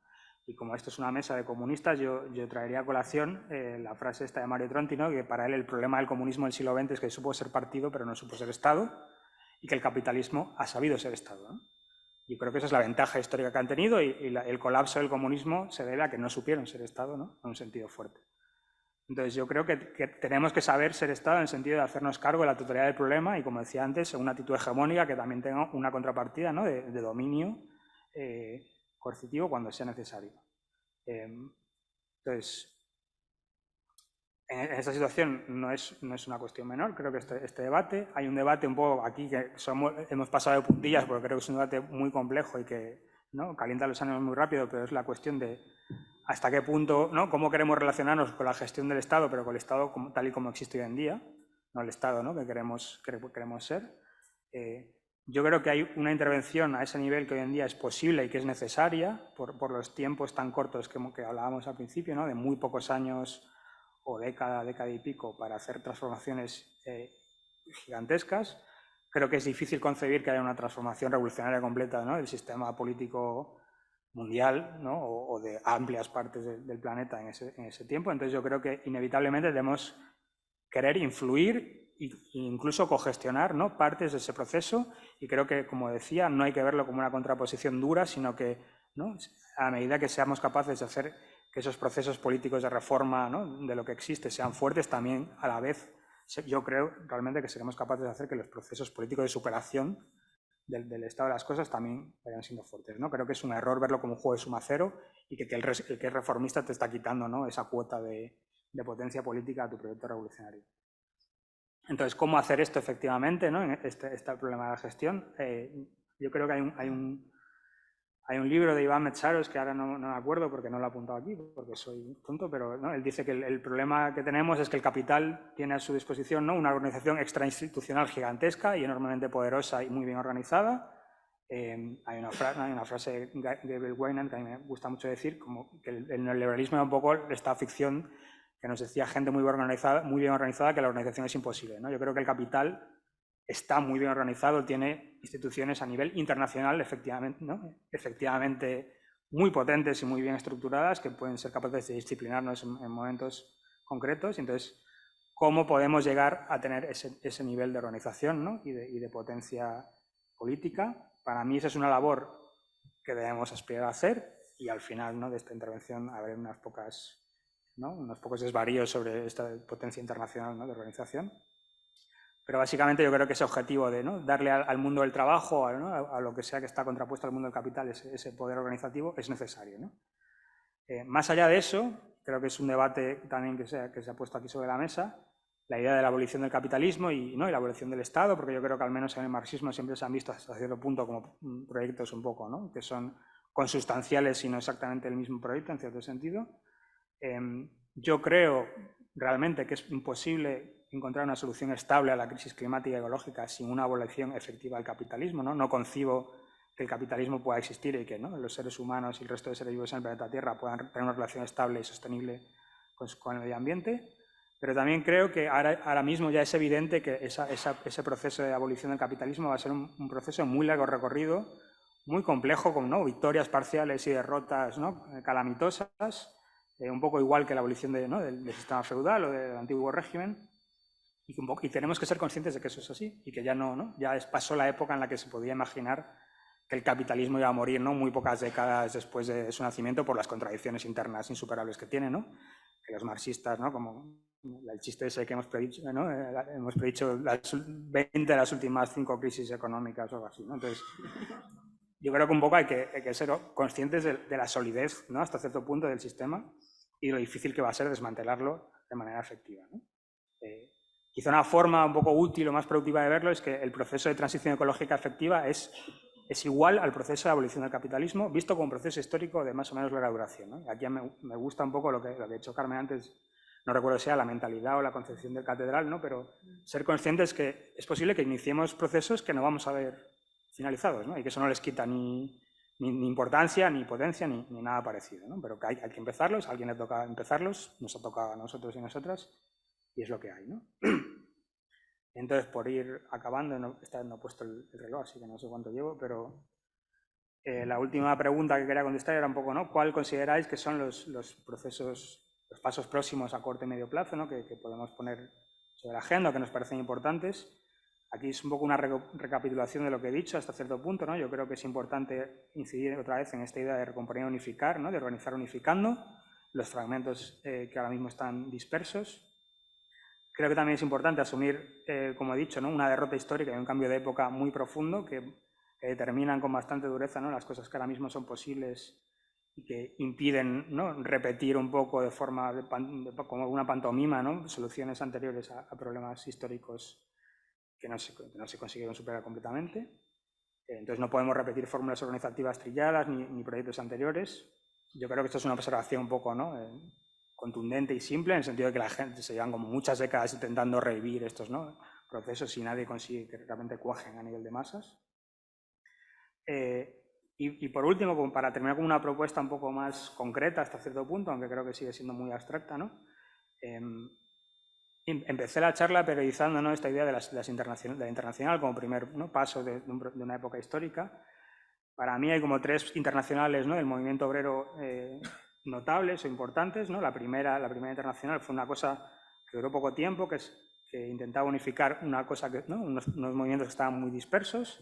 Había jacobinos, ¿no?, incluso en aquella época, que parece ahora como un poco, ¿no?, una cosa extravagante, pero o sea, que era muy heterogénea, ¿no? Bakunin y Marx estaban en el mismo sitio, que también parece una cosa como muy inconcebible, ¿no? Y tenía objetivos amplios y como, ¿no?, de consenso que podían unir a todas estas personas, ¿no?, y estos movimientos, como la jornada laboral de 8 horas, ¿no? Como que era como un objetivo que ellos tenían como a largo plazo, ¿no? De hecho, tardaron bastante en conseguirlo efectivamente en más tiempo del que la propia Primera Internacional vivió, ¿no?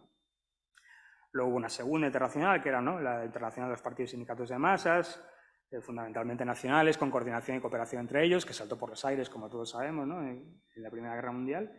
Y una tercera internacional que se veía a sí misma como, ¿no?, una organización mundial para la revolución que estaba, ¿no?, a la orden del día. Yo creo que no fue capaz de ser eso, ni mucho menos, pero bueno, esto es un debate que seguramente aquí no haya que tener. Una cosa interesante es que cada una es una escisión de la anterior, como que se va dejando gente por el camino, ¿no?, que es una cosa que me parece importante. Pero como ya he dicho durante la charla, yo creo que el modelo al que ahora tenemos que referirnos, ¿no?, y asumir como propio es el de la Primera Internacional.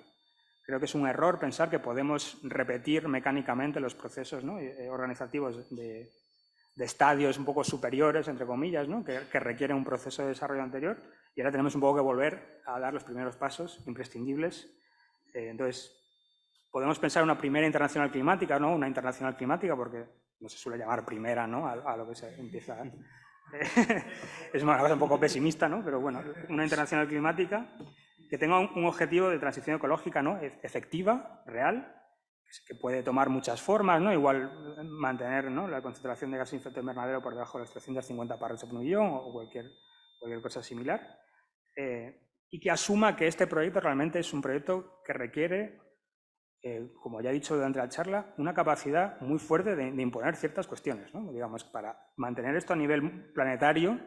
Y como he dicho, creo que la única manera de conseguirlo es una organización a nivel planetario o un cambio de modelo a nivel planetario.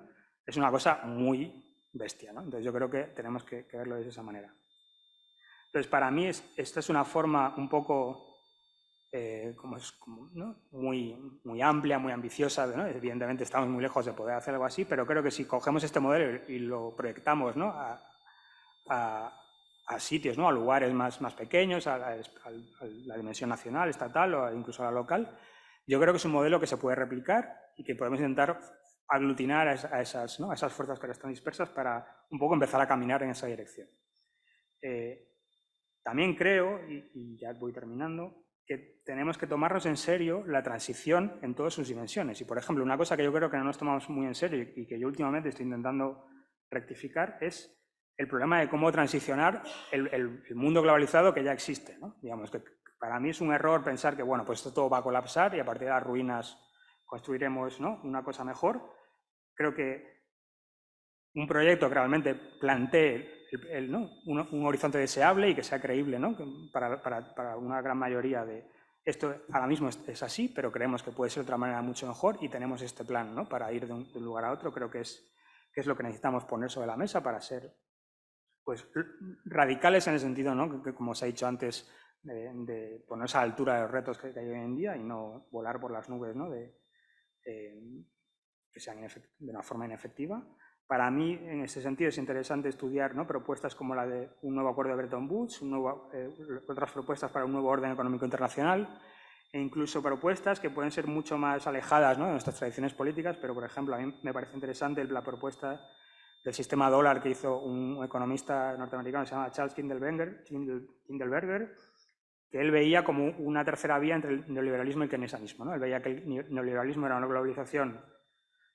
Bueno, no tengo que explicar, creo, lo que es el neoliberalismo, ¿no?, pero una neoliberalización de competición, ¿no?, y de monedas con tipos de cambio fluctuantes y un poco que él la concebía, ¿no?, como un poco caótica y que no le gustaba. Y el keynesianismo lo veía como un cierre, ¿no?, nacional-estatal, de fomentar las ventajas competitivas de los estados y él pensaba que inevitablemente llevaba, ¿no?, a confrontaciones bélicas, como se había visto anteriormente. Entonces él pensaba que había que avanzar a un sistema monetario unificado, democrático, ¿no?, en el que todos los estados y países del mundo tuviesen una palabra, ¿no?, en cómo funcionaba. Entonces, quizá esto nos pilla un poco más a desmano, pero me parece que son experiencias y propuestas que hay que estudiar, de las que hay que aprender, hay que rechazar lo que nos parezca, ¿no?, que no es útil, pero necesitamos, creo, un modelo, una visión deseable de cómo queremos que se organice la economía, ¿no?, y la sociedad y la vida a nivel mundial, porque creo que no debemos renunciar a